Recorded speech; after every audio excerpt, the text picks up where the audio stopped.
وہ اپنے ہسپتال کو 2 سال کے لیے سرجن تیمور ملک کے حوالے کر کے جا رہے تھے، کیونکہ سرجن تیمور ملک سے ان کی دوستی اور شناسائی آج سے نہیں بلکہ نیو یارک میں رہائش کے دوران ہوئی تھی۔ سرجن مظہر علی شاہ اس سے عمر میں بھی اور پروفیشن کے لحاظ سے بھی کافی سینئر تھے، لیکن وہ سرجن تیمور ملک کی قابلیت سے بہت متاثر نظر آ رہے تھے۔ سرجن مظہر علی شاہ کے اس اعلان پر سارہ کو ایک شوق لگا تھا۔ اس نے اضطراب بھرے انداز میں ثانیہ کی سمت دیکھا۔ Take it easy Sara, doctor Sania نے اس کی کیفیت کو محسوس کرتے ہوئے سرگوشی کے انداز میں تسلی دی۔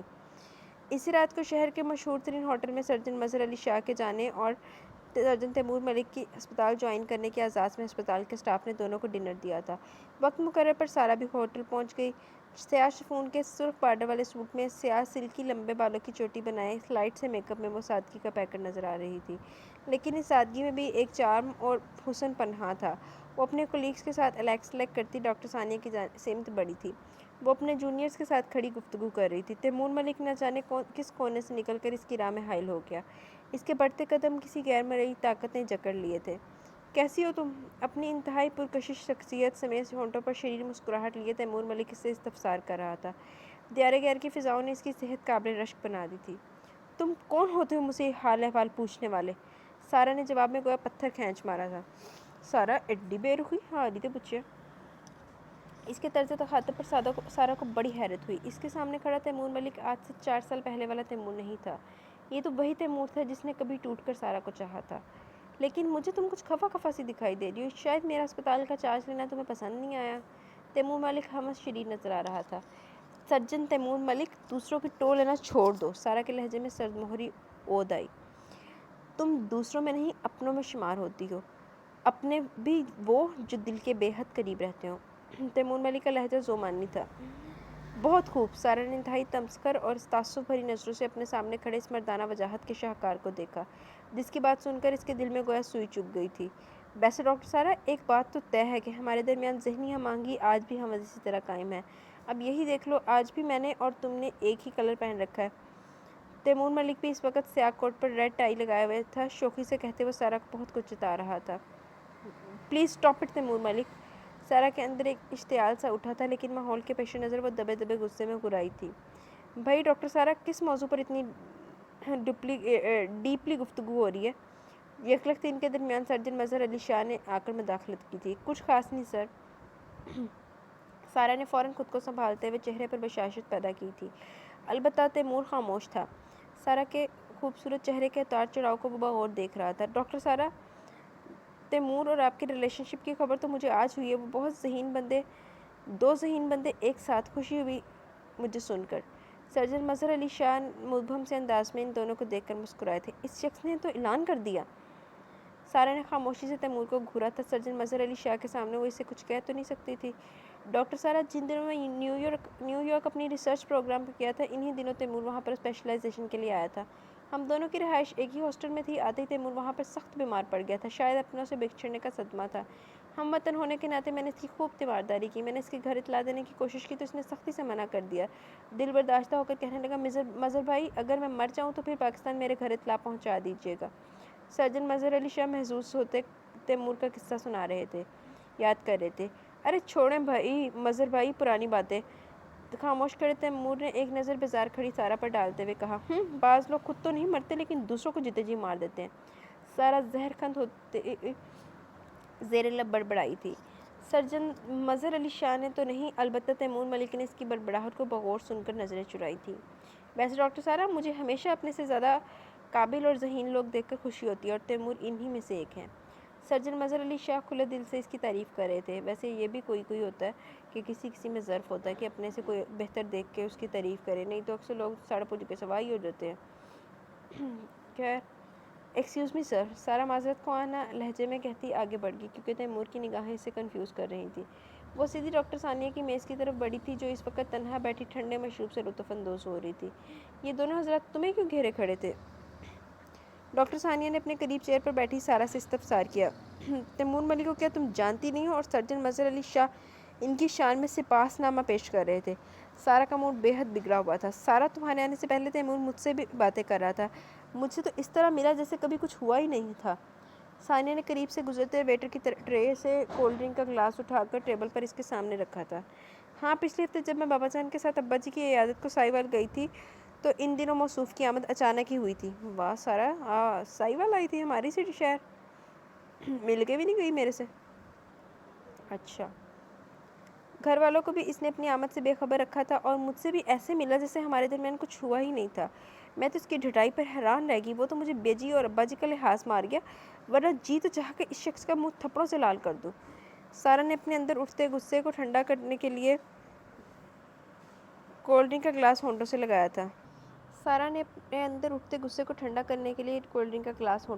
تھا۔ تیمور کو یہ اسپتال جوائن نہیں کرنا چاہیے تھا۔ ثانیہ نے اپنی رائے دی۔ میں یہاں نہ ہوتی تو شاید وہ ایسا نہ کرتا، لیکن وہ دانستہ یہاں آیا ہے، اور پھر سرجن مظہر علی شاہ سے دوستی الگ نکل آئی ہے، یہ ایک اور پلس پوائنٹ ہے۔ سارا جل کر گویا ہوئی۔ گھر پر آیا ملنے؟ ثانیہ کا لہجہ سوالیہ تھا۔ گھر پر تو نہیں، لیکن بابا جان اور بلال بھائی کے پاس آفس کیا تھا۔ وہی بتا رہے تھے کہ یہاں پر تو تیمور نے اپنے ذاتی اسپتال بنانے کے لیے زمین خرید لی ہے، اور کچھ ہی دنوں میں کنسٹرکشن کا کام بھی شروع ہو جائے گا۔ اسپتال کا پروجیکٹ خاصا وسیع ہے، اسے مکمل ہونے میں تقریباً 2-2.5 سال لگ جائیں گے۔ سارا نے حاصل شدہ معلومات اس کے گوش گزار کی تھی۔ پھر تو موصوف کی رہائش بھی آج کل ادھر ہی ہوگی، ثانیہ نے ہنکارا بھرتے ہوئے کہا۔ ہاں، ملک ہاؤس میں ہی رہے گا، اور کہاں جائے گا؟ لیکن ثانیہ اب میں کیا کروں؟ گو کہ وہ اندر سے خود کو اس سے مقابلے کے لیے تیار کر چکی تھی، لیکن اس وقت وہ بے حد دکھی دکھائی دے رہی تھی۔ خود کو ریلیکس رکھو، کیونکہ آنے والے حالات کا مقابلہ تمہیں ہمت سے کرنا ہوگا، ثانیہ نے اس کا حوصلہ بڑھاتے ہوئے تسلی دی تھی۔ ٹھیک کہہ رہی ہو تم، سارا نے اس کی بات کی تائید کرتے ہوئے گہرا سانس لیا۔ پھر ڈنر شروع ہو گیا۔ اس دوران دور کھڑے تیمور ملک کی نگاہوں کو خود پر مسلسل محسوس کر رہی تھی۔ کھانا بھی اسے ٹھیک سے نہیں کھایا جا رہا تھا۔ ڈنر ختم ہوا تو جواد احمد ثانیہ کا شوہر بھی ثانیہ کو لینے پہنچ گئے۔ ثانیہ کی دوست کی حیثیت سے جواد احمد سارا جلال کی بہت عزت کرتا تھا۔ سارا نے بھی ان کے ساتھ ہی جانے کا قصد کیا۔ ثانیہ کے ساتھ وہ بھی ہوٹل سے باہر نکل آئی۔ جواد احمد اور ثانیہ کو خدا حافظ کہہ کر وہ پارکنگ میں کھڑی اپنی کار کی سمت آ گئی تھی۔ سارا کار کا لاک کھولتے ہی یکلخت اسے اپنے عقب میں انتہائی گمبھیر و دلکش مردانہ آواز سنائی دی تھی۔ سرجن تیمور ملک، تم شاید بھول رہے ہو، میرا پورا نام ڈاکٹر سارا جلال احمد ہے۔ وہ بروفختہ ہوتی پلٹ کر گویا ہوئی گررائی تھی۔ وہ لب و لہجہ وہ کیسے بھول سکتی تھی؟ جانتا ہوں، کچھ بھی نہیں بھولا ہوں۔ اس کے انداز پر تیمور ملک کے اعصاب تن سے گئے۔ وہ لمبا چوڑا مرد اس دھان پان سی لڑکی کے آگے بے بس نظر آ رہا تھا۔ تو پھر اپنی حدود میں رہو، انڈرسٹینڈ؟ سارا نے اسے تنبیہ کرتے ہوئے اپنی کار کا دروازہ کھولا اور ڈرائیونگ سیٹ سنبھالتے ہوئے بڑی تیزی سے اس کے سامنے سے کار لے اڑی۔ بچھڑ کے تجھ سے جینا آ گیا ہے، ہمیں بھی زہر پینا آ گیا ہے۔ تیمور ملک کی نگاہیں اس کی دور ہوتی کار کو دیکھتی ہی رہ گئی تھی۔ یکلخت اس کے دل سے ایک دھواں سا اٹھا تھا۔ تیمور صاحب کیا کر دیا ایسا پاسٹ میں جو سارا بدی بلا نہیں پا رہی؟ ڈاکٹر سارا: اچھا جی، یہ مجھے لگتا ہے پاسٹ تو نہیں آنے والا۔ چلیں پڑھتے ہیں، دیکھتے ہیں پاسٹ ہے کہ حال ہے۔ وسیع اور ریس میڈیکل کالج کے لان میں اس وقت فارغ اسٹوڈنٹس ادھر ادھر ٹولیوں کی صورت میں نظر آ رہے تھے۔ کچھ تو خوش گپیوں میں مصروف اور کچھ اپنے سامنے کتابیں کھولے اسٹڈی میں مصروف تھے۔ ثانیہ کاظمی اور سارا جلال بھی لان کے ایک پرسکون گوشے میں بیٹھی تھی۔ ان دونوں کا بھی فری پیریڈ تھا۔ وہ دونوں اسکول کے زمانے کی گہری سہیلیاں تھیں۔ سارا کا شمار کالج کی ذہین طالبہ میں ہوتا تھا، جبکہ ثانیہ نارمل اسٹوڈنٹ تھی، لیکن سارا اسٹڈی کے معاملے میں اس کی ہر طرح مدد کرتی تھی۔ نارمل اسٹوڈنٹ ہو کے بھی ڈاکٹر بن رہی؟ اچھا جی۔ اس وقت بھی سارا بک پہ بنے انسانی ڈھانچے پر اسے کچھ ضروری پوائنٹ سمجھا رہی تھی، اور یہ لیکچر ڈاکٹر خالد صدیقی کا تھا، جو کبھی ثانیہ کی سمجھ میں نہیں آتا تھا۔ اب آیا سمجھ میں؟ سارا نے اپنے سامنے رکھی بک بند کرتے ہوئے ثانیہ کی سمت دیکھا، جس کے چہرے پر اب بیزاری قدرے کم نظر آ رہی تھی۔ مان ان دونوں کو سامنے سے آتا تیمور ملک اور فرسٹ ایئر کی زیبا علی دکھائی دیے۔ سارا نے تو ان دونوں کو نظر انداز کر دیا، جبکہ ثانیہ بڑی دلچسپی سے اس کی سمت دیکھنے لگی۔ وہ دونوں اسے کچھ فاصلے پر ایک گھنے درخت کے سائے میں کھڑے ہو گئے۔ بس بہت ہو چکا، وہ موصوف تمہاری یہ حرکت دیکھ کر اور اکڑ جائیں گے۔ سارا نے ثانیہ کو اس کی سمت یکٹک دیکھنے پر ٹوکا تھا۔ تم بھی دیکھ لو، میری طرف سے کوئی پابندی نہیں ہے۔ ثانیہ شریر ہوئی۔ وہ جانتی تھی کہ سارا کو تیمور سے بے حد چڑ ہے۔ خیر، یہ سارا کا پرابلم تھا، لیکن تیمور ملک اپنی بے تحاشا ذہانت کی وجہ سے اس کالج کے تمام اساتذہ کا منظور نظر تھا۔ مجھے کوئی شوق نہیں، سارا نے اسے گھورا تھا۔ ہاں، میں تو جیسے بڑے شوق سے اسے دیکھ رہی ہوں۔ ارے ہمارے سارے شوق تو جواد احمد صاحب منگیتر کی ہستی تک محدود ہو کر رہ گئے ہیں۔ ثانیہ آہ بھرتے ہوئے شرارت سے گویا ہوئی۔ یکلخت تیمور ملک کے کہکے پر وہ دونوں ہی چونک گئی۔ دونوں کی نظریں بیک وقت اس سمت اٹھی جہاں تیمور اور زیبا ابھی تک ہنس کھڑے تھے۔ اس شخص نے پورے 4 سال میں اتنے لباس تبدیل نہیں کیے ہوں گے جتنی یہ لڑکیاں تبدیل کر چکا ہے۔ سارا کو تیمور کا کہکا بے حد ناگوار گزرا تھا۔ وہ سمجھ گئی تھی کہ تیمور انہیں اپنی جانب متوجہ کرنا چاہتا ہے۔ تم کیوں جیلس ہو رہی ہو؟ ثانیہ نے اسے چھیڑا تھا۔ میں جیلس نہیں ہو رہی، بلکہ تمہیں حقیقت بتا رہی ہوں۔ تیمور ملک اپنے دونوں بڑے بھائیوں سے بے حد مختلف ہے۔ وہ متانت سے گویا ہوئی، تم اسے بچپن سے جانتی ہو لیکن پھر بھی اسے پہچان نہیں پائی ہو۔ اصل میں سارا جو تم دیکھ رہی ہو حقیقت اس کے برعکس ہے۔ 4 سال سے تیمور ملک ہمارا کلاس فیلو، لیکن کبھی اس نے اپنی کلاس کی کسی لڑکی کے ساتھ مس بہیو نہیں کیا۔ میں نے ہمیشہ اس کی نگاہوں میں لڑکیوں کے لیے ایک عزت و احترام ہی دیکھا ہے، اور یہ جو تم اکثر تیمور کے گرد لڑکیاں منڈلاتی دیکھتی ہو نا، تو یہ وہ لڑکیاں ہیں جو بے باک ماحول میں پرورش پا کر خود مرد کی جھولی میں پکے پھل کی طرح گرتی ہیں۔ ثانیہ سے سچائی بتاتے ہوئے سمجھا رہی تھی، بھائی واہ، تمہارا بڑا گہرا مشاہدہ تیمور ملک کی شخصیت پر۔ ویسے تم جو بھی کہہ لو ثانیہ، لیکن اس معاملے میں تیمور بھی قصوروار ہے، اسے اپنے قریب منڈلاتی ہوئی لڑکیوں کو رسپانس نہیں دینا چاہیے۔ سارا اپنی بات پر ڈٹی ہوئی تھی۔ ٹھیک ہے، میں تیمور تک تمہارا پیغام پہنچا دوں گی۔ ثانیہ کا انداز شریر تھا۔ بکو مت، پیریڈ شروع ہونے والا ہے۔ سارا اٹھ کھڑی تو ثانیہ کو بھی اس کی تقلید میں اٹھنا پڑا۔ ہیلو گرلز، وہ دونوں آگے بڑھی تھی کہ تیمور ملک ان کے سامنے آ گیا۔ اس وقت وہ اکیلا تھا، زیبا علی کو شاید چلتا کیا تھا۔ کہاں تھے تیمور؟ صبح سے کوئی پیریڈ اٹینڈ نہیں کیا؟ ثانیہ نے اس سے کلام کرنے میں پہل کی۔ اس کے خیال میں یہ سراسر بد اخلاقی تھی کہ کوئی آپ سے مخاطب ہو اور آپ اسے نظر انداز کر کے آگے بڑھ جائیں۔ دیکھ بھی لیا ہے کہ موصوف کس مشکلے میں مصروف تھے، پھر بھی پوچھا جا رہا ہے۔ ساتھ کھڑی سارا نے تیمور کو نظر انداز کیا، دل ہی دل میں ثانیہ پر چڑھائی کر دی۔ کچھ گھر پر کام تھا، تیمور نے گہری نظر سارا پر ڈالتے اختصار سے کہا تھا، اور ڈاکٹر خالد کے لیکچر کے بارے میں استفسار کرنے لگا۔ ان کی کلاس کا شریر گروپ کاشف کی سربراہی میں تیمور اور سارا کو مانی خیز نگاہوں سے دیکھتا قریب سے گزرا۔ گو کہ ان لوگوں نے کبھی کوئی بڑی شرارت نہیں کی تھی، لیکن ان کی نظریں سارا کو ہمیشہ آنکھ لگا دیتی تھی۔ اس وقت بھی یہی ہوا۔ تم یہاں محفل لگا کر کھڑی ہو، میں جا رہی ہوں۔ سارا ثانیہ کو جھاڑ پلاتی بڑی تیزی سے آگے بڑھ گئی۔ اسے کیا ہوا؟ تیمور ملک واقعی ثانیہ کے ساتھ باتوں میں لگ گیا تھا۔ اسے نہیں معلوم کہ ارد گرد کیا ہو رہا تھا۔ اس نے بڑی حیرت سے ثانیہ سے استفسار کیا۔ معلوم نہیں، پوچھتی ہوں جا کر۔ ثانیہ نے اس وقت وجہ تیمور ہی سمجھی تھی۔ تیمور کو کہہ کر وہ بھی سارا کے تعاقب میں گئی، لیکن تیمور ملک کو سراسر ہی اپنی توہین محسوس ہوئی تھی۔ چلو جی تیمور صاحب، ایڈی توہین والی کیڑی گل ہے؟ ایک کڑی نہیں انٹرسٹڈ گل کرن دے وچ تے ضرور وہ پیچھے مردے جانا۔ اچھا جی۔ ملک مقبول اور جلال احمد درانی دونوں بہترین دوست تھے۔ دونوں کا آبائی شہر سائیوال تھا، مائی بیلاؤڈ سٹی۔ ملک مقبول ایک زمیندار گھرانے سے تعلق رکھتے تھے۔ وہ میٹرک کے بعد ہی اپنی زمینداری سنبھالنے لگے۔ جلد ہی ان کی شادی بھی ہو گئی، جبکہ جلال احمد اعلیٰ تعلیم کے حصول میں لگ گئے۔ تعلیم مکمل کرنے کے بعد انہوں نے لاہور میں اپنا ذاتی بزنس سیٹ کیا، اور اس کے بعد انہوں نے شادی کی کہ وہ دونوں دوست بھاگتی دوڑتی زندگی میں مصروف ہو چکے تھے، لیکن ان لوگوں کی دوستی میں آج بھی کوئی فرق نہیں آیا تھا۔ ملک مقبول 3 بیٹوں کے باپ تھے۔ بڑے بیٹے محمود ملک کی شادی کر چکے تھے۔ دوسرے نمبر پر منصور ملک تھے، جو اپنی محبت کی بے وفائی کے بعد شادی پر کسی بھی طرح آمادہ نہیں تھے، حالانکہ اس قصے کو 5-6 سال کا عرصہ گزر چکا تھا۔ پورے خاندان میں یہ قصہ مشہور تھا، اور سب سے چھوٹا تیمور ملک تھا۔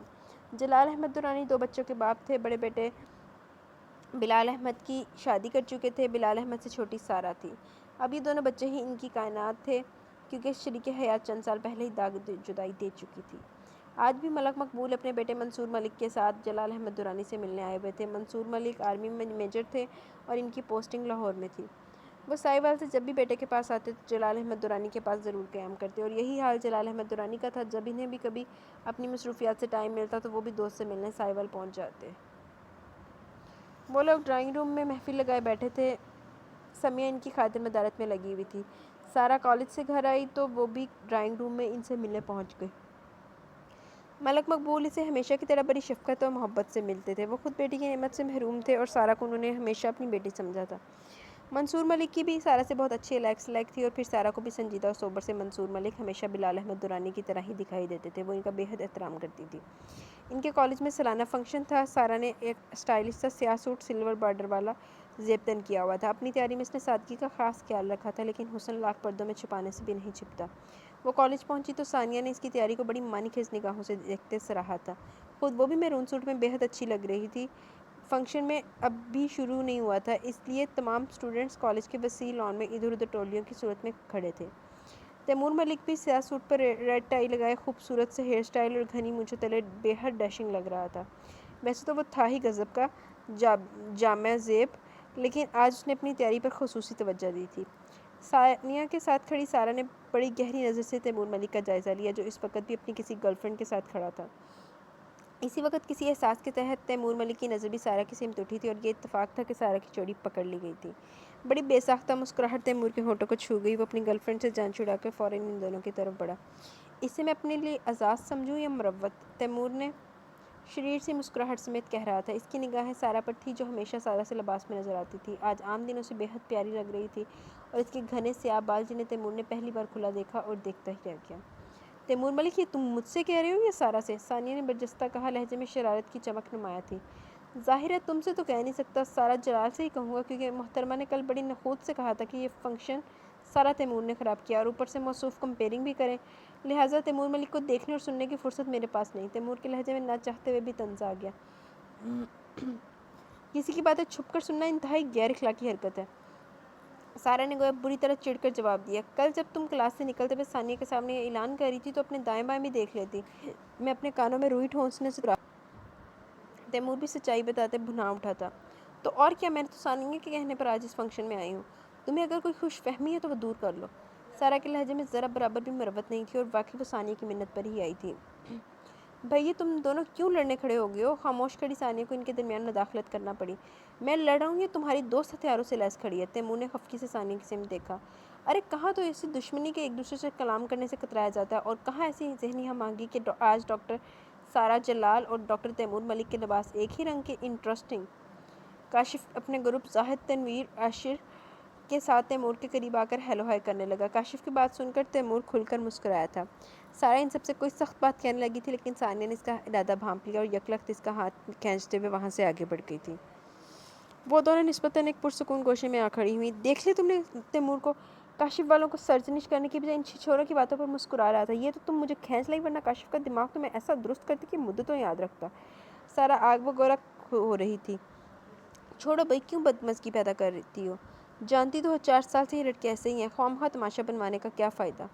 ثانیہ نے اسے ٹھنڈا کیا تو وہ خاموش ہو گئی، لیکن پورا فنکشن اس نے بے دلی سے اٹینڈ کیا تھا۔ ان کی پڑھائی کا یہ آخری سال بہت تیزی سے گزر رہا تھا۔ فائنل ایگزامز میں صرف 2 ماہ رہ چکے تھے، اس لیے کالج کا ہر اسٹوڈنٹ بڑی پابندی سے کلاسز اٹینڈ کر رہا تھا۔ اس دن بھی وہ دونوں کلرک آفس کسی کام سے آئی تھیں۔ تازہ ڈاک میں آیا ایک خط سارا کے نام بھی تھا، جو کلرک نے اس کے حوالے کیا تھا۔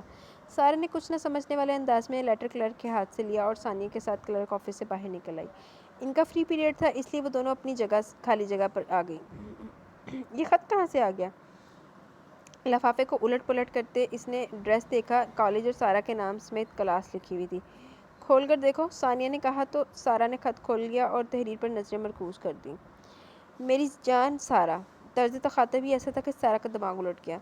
خیر، خود کو سنبھالتے اس نے ایک بار پھر تحریر پر نظریں مرکوز کر دی۔ سارا، میں اپنے دل کا حال تمہیں اس خط کے ذریعے بتا رہا ہوں، کیونکہ رعب حسن کچھ ایسا ہے کہ میں تمہارے سامنے یہ بات نہیں کر سکتا۔ تم خواہ مخواہ مجھ سے نالا رہتی ہو۔ میں تمہیں بہت شدتوں سے چاہتا ہوں، میری محبت کا یقین کرو، تم واحد لڑکی ہو جس سے میں نے محبت کی ہے۔ میں تمہارا دیوانہ ہوں سارا، میری محبت کو دل لگی نہ سمجھنا، صرف تمہارا تیمور ملک۔ اوہو، خط آیا ہے۔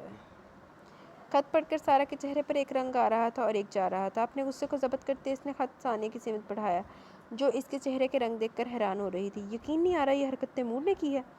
خط پڑھ کر ثانیہ نے سنجیدگی سے اس کی سمت دیکھا۔ کیا یہ رائٹنگ تیمور کی نہیں ہے؟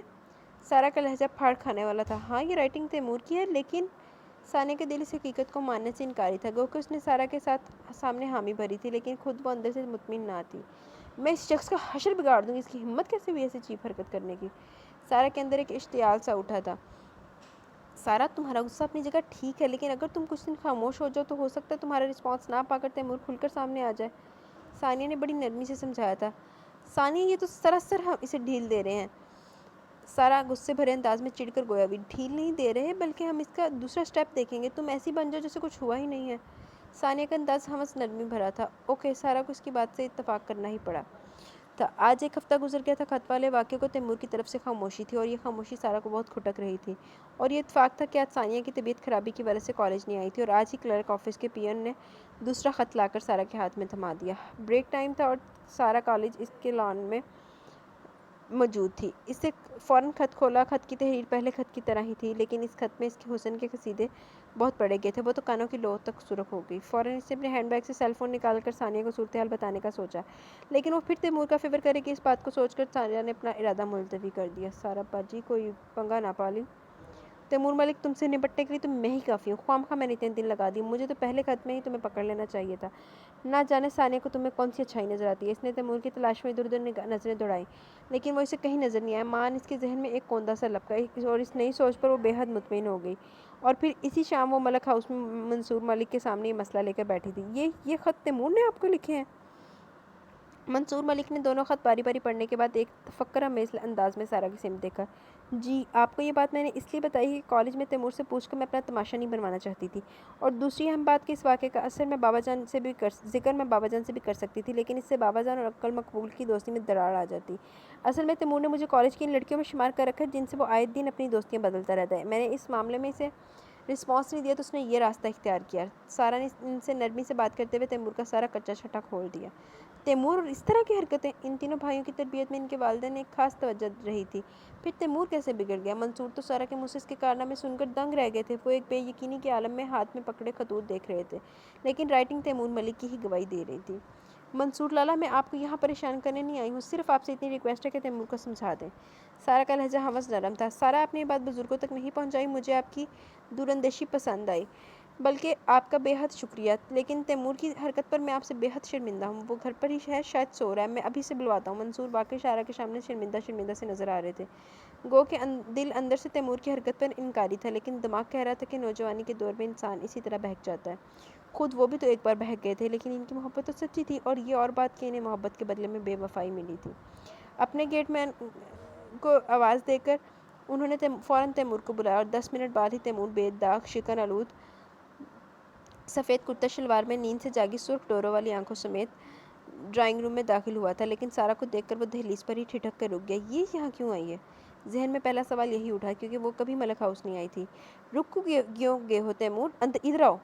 منصور ملک نے بڑے رعبدار انداز میں سے اپنی سمت متوجہ کیا۔ تیمور ان سے 6 سال چھوٹا تھا، لیکن انہوں نے کبھی بھی اس پر اپنا رعب و دبدبہ نہیں رکھا تھا، بلکہ ان سب بھائیوں میں ہمیشہ سے ایک دوستانہ سی فضا قائم رہی تھی ہے۔ اس لیے اس وقت تیمور نے ان کے انداز کو بہت محسوس کیا۔ وہ خاموشی سے آ کر ان کے برابر صوفے پر ٹک گیا، لیکن اس کی چھٹی حس کسی انہونی کا اشارہ دے رہی تھی۔ یہ لو پڑھو۔ منصور نے اسپاٹ لہجے میں کہتے ہوئے دونوں خطوط تیمور کے حوالے کیے۔ تیمور نے کچھ استفسار کرنے کی بجائے باری باری دونوں خط پڑھے، لیکن ہینڈ رائٹنگ کو بغور دیکھتے اور نیچے اپنا نام دیکھ کر ایک لمحے کے لیے تو اس کی سوچنے سمجھنے کی قوت مفلوج ہو گئی۔ چہرے کا رنگ متغیر ہو گیا۔ اب آیا اونٹ پہاڑ کے نیچے۔ سارا نے بغور اس کی سمت دیکھا۔ یہ سب کیا ہے لالا؟ قدرے خود کو سنبھالتے تیمور نے فوراً کہا، مجھ سے کیا پوچھو؟ جب یہ چیپ حرکت کی تھی تو کم از کم سارا کو تو ان لڑکیوں میں شمار نہ کرتے جن سے پورے کالج میں تمہارے افیئرز مشہور ہیں۔ یہی سوچ رہے تھے کہ وہ ابا جی کے عزیز کی بیٹی ہے، کچھ اسی بات کا پاس رکھ لیتے۔ منصور ملک نے کوئی لحاظ نہیں رکھا تھا، اور ان کا لہجہ اچھا خاصا ملامتی تھا۔ لالا، آپ کا مطلب ہے کہ یہ خط سارا کو میں نے لکھے ہیں؟ ہمارے صدمے کے تیمور کا برا حال تھا۔ ہینڈ رائٹنگ تمہاری ہے، نام تمہارا، پھر یہ سوال کر کے تم کیا ثابت کرنا چاہتے ہو؟ سارا کا شکریہ ادا کرو کہ جس نے یہ بات بڑوں تک نہیں پہنچائی۔ یہاں بھی وہ تمہارا بھرم رکھ گئی۔ منصور کو واقعی غصہ آ گیا۔ انہوں نے انتہائی غصیلی نظروں سے بھائی کی سمت دیکھا۔ لالا، میں نے کچھ نہیں کیا، یہ کسی نے میرے خلاف سازش کی ہے۔ انہیں کوئی ضرورت نہیں میرا بھرم رکھنے کی، بے شک یہ بڑوں تک یہ بات پہنچا دیں، مجھے اسے کوئی فرق نہیں پڑتا۔ جب میں نے یہ کام کیا نہیں تو میں ڈروں کیوں؟ اسے بھی بے حد غصہ آ گیا تھا۔ سارا کو اس نے بڑی خونخوار آنکھوں سے دیکھا۔ تیمور، آواز دھیمی رکھو۔ منصور نے اسے تنبیہ کرتے ہوئے گھورا۔ لالا، میرا یقین کریں، میں یہ چیپ کام نہیں کیا۔ تیمور نے دھیمے لہجے میں، ایک بے بسی تھی سارا کی وجہ سے وہ اپنے بھائی کی نظروں میں گرا، یہی صدمہ اسے مارے جا رہا تھا۔ اچھا، کالج میں یہ جو ہر روز ایک نئی لڑکی سے تمہارا افیئر چلتا ہے، اسے کیا کام کہوگے؟ اچھا یا برا؟ منصور سختی سے کہتے انتہائی طنزیہ انداز میں گویا ہوئے، سارا، تمہیں کوئی حق نہیں تھا لالا تک میری پرسنل باتیں پہنچانے کا۔ اس بات پہ تو وہ بفر اٹھا تھا۔ سارا کو اس نے شعلہ بار نگاہوں سے دیکھا تھا۔ اور تم جو چاہے میرے ساتھ کرتے رہو، میں بھی زبان نہ کھولوں؟ سارا بھی چند لمحوں کے لیے منصور کی موجودگی فراموش کرتے تب اٹھی تھی۔ میں نے کون سی تمہاری شان میں گستاخی کی ہے؟ میں تو تم سے بات کرنا پسند نہیں کرتا، کجا یہ محبت نامے کیوں لکھوں گا؟ تیمور نے بمشکل اپنے اشتعال کو دبایا تھا، اس کا لہجہ انتہائی زہر خند تھا۔ تیمور، تمہیں تو میرا بھی لحاظ نہیں، کالج میں نہ جانے تم سارا کے ساتھ کیا سلوک کرتے ہوگے، ایک لمحے میں یہ کمرہ چھوڑ دو۔ ان دونوں کو ایک دوسرے کے ساتھ الجھتے دیکھ کر تیمور ملک کو مداخلت کرنی پڑی تھی۔ دبے دبے غصے میں گویا وہ دھاڑے تھے۔ منصور ملک کی دھاڑ پر وہ دونوں ہی چونک اٹھے تھے۔ تیمور صوفے سے اٹھا اور اس پر ایک قہر برساتی نگاہ ڈال کر لمبے لمبے ڈگ بھرتا ڈرائنگ روم سے باہر نکل گیا، اور سارا نے اپنے دونوں ہاتھوں میں سر تھام لیا۔ تیمور ملک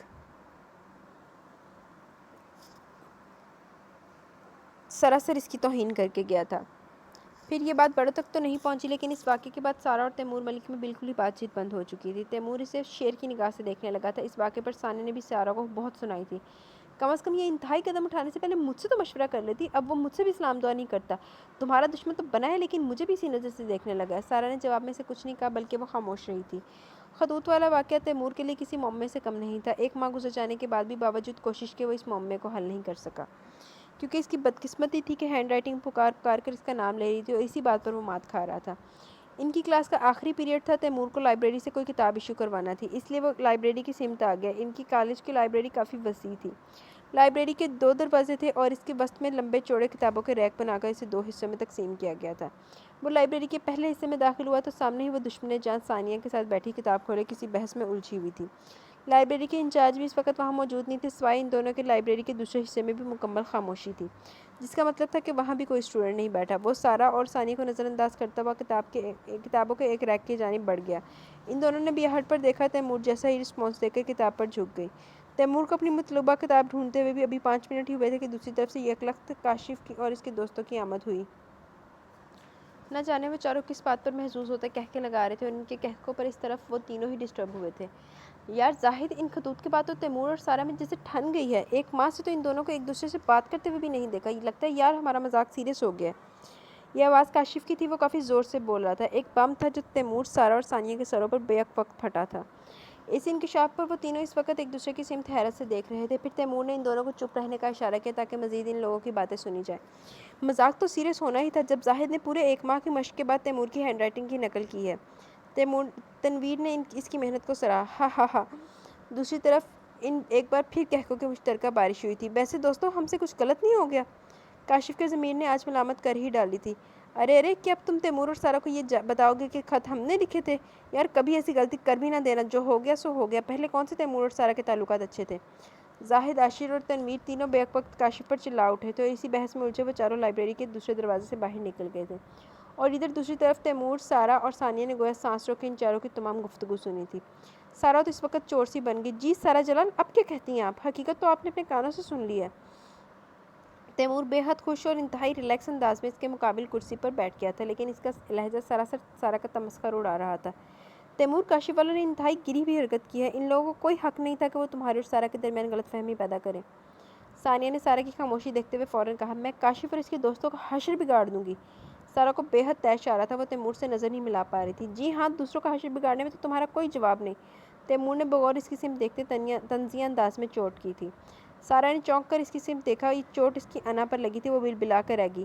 مانا کہ تمہاری نظر میں برا ہوں، لیکن خیر چھوڑو اس بات کو۔ تم سے اب اتنی ریکویسٹ ہے کہ منصور لالا کی نظروں میں تم نے ہی مجھے گرایا ہے، اور اب تم ہی ان کے سامنے جا کر میری پوزیشن کلیئر کرو گی، کیونکہ منصور لالا اس دن سے مجھ سے بے حد خفا ہیں، اور اب اگر تم نے ایسا نہیں کیا تو میں تمہارے ساتھ زبردستی بھی کر سکتا ہوں۔ تیمور ایک دم کرسی سے اٹھ کھڑا ہوا، اس کا لہجہ بے حد سنجیدہ تھا۔ میرے ساتھ زبردستی کرو، اور جنہوں نے اتنا کچھ کیا انہیں کچھ نہیں کہو گے؟ سارا کھول رہی تھی۔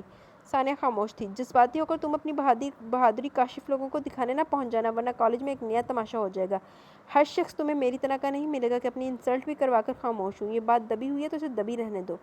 باقی کاشف والوں سے میں خود نمٹ لوں گا، اوکے؟ اور ہاں، منصور لالا کے پاس ضرور چلی جانا، میری پوزیشن کلیئر کرنا اب تمہارا کام ہے۔ اسپاٹ انداز میں کہتا ہوا وہ سارا پر ایک گہری نظر ڈال کر لائبریری سے نکل گیا۔ واقعی یہ تیمور کا ظرف ہے کہ اس نے سارا کو کچھ نہیں کہا، اتنا سب کچھ ہونے کے باوجود بھی۔ دیکھا سارا، میں نے کہا تھا نا کہ تیمور کبھی ایسی حرکت نہیں کر سکتا۔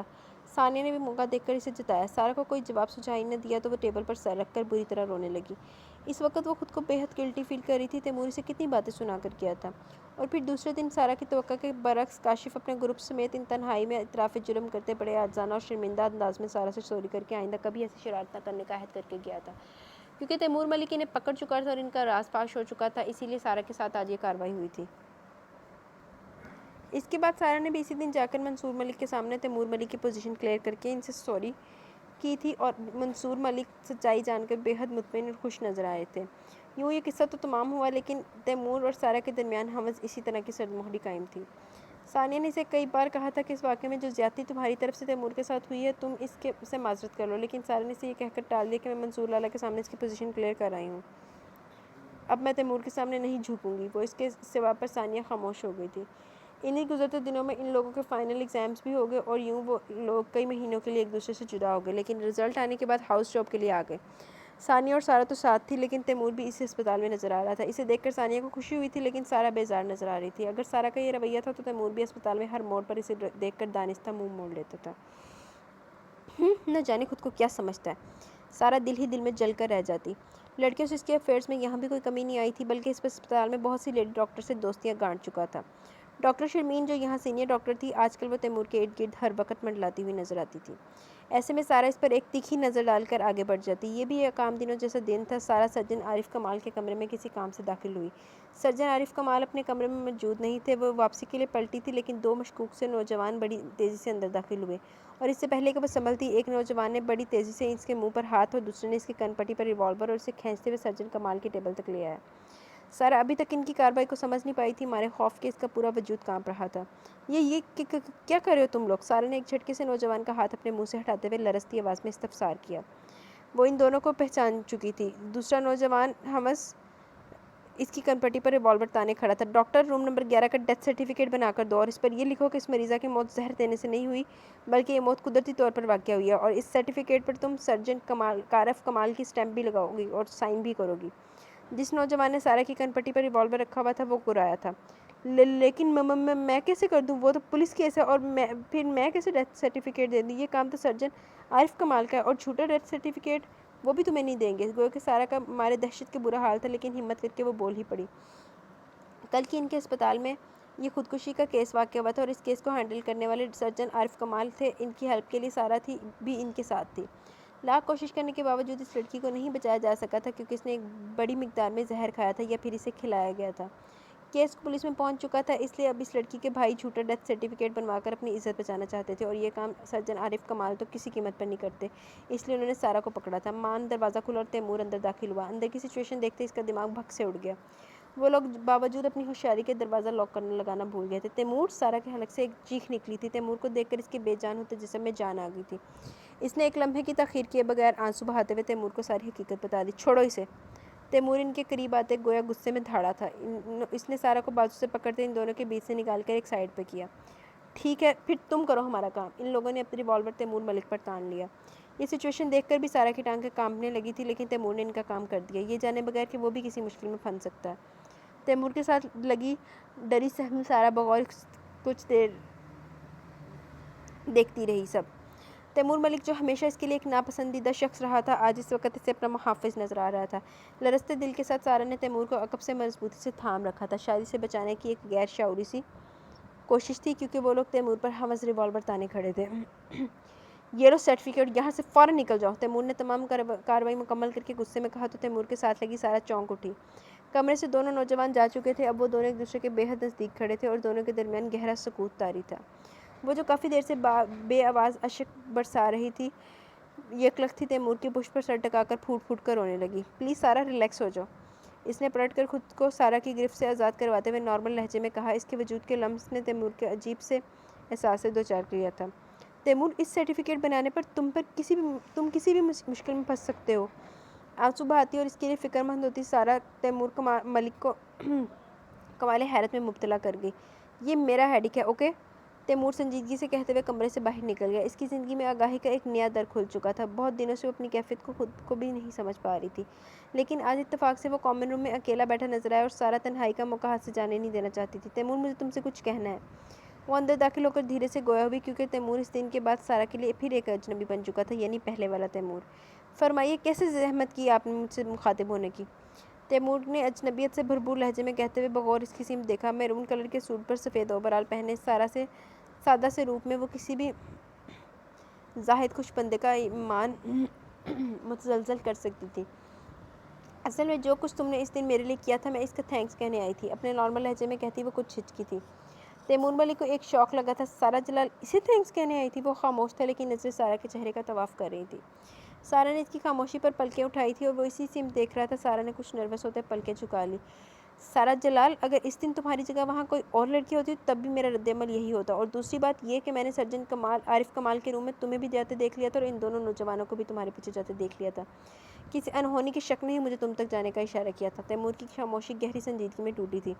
تمہارا بہت شکریہ تیمور، لیکن میں تم سے تمہاری پچھلی باتوں اور اپنے رویوں کی بھی سوری کرتی ہوں۔ سارا کے لہجے میں شرمندگی کی جھلک نمایاں تھی۔ تمہیں احساس ہو گیا؟ حیرت ہے۔ تیمور نے انتہائی تلخ ہوتے ہوئے گویا اس کا تمسخر اڑایا تھا۔ تیمور؟ سارا کو اس کا لب و لہجہ سن کر بے حد سبکی محسوس ہوئی۔ یہ وہ تیمور ملک تو نہیں تھا جو اس دن اس کا محافظ بنا کھڑا تھا۔ سارا جلال، نہ تو مجھے تمہارے تھینکس کی ضرورت ہے اور نہ ہی سوری کی، تیمور درش لہجے میں کہتا ہوا کامن روم سے باہر نکل گیا۔ سارا تو اپنی جگہ سون کھڑی رہ گئی۔ اتنی توہین، اتنی تذلیل، اس کا خوبصورت چہرہ سرخ ہو گیا۔ یہ تمہیں کیا ہوا؟ چہرہ کیوں سرخ ٹماٹر ہو رہا ہے؟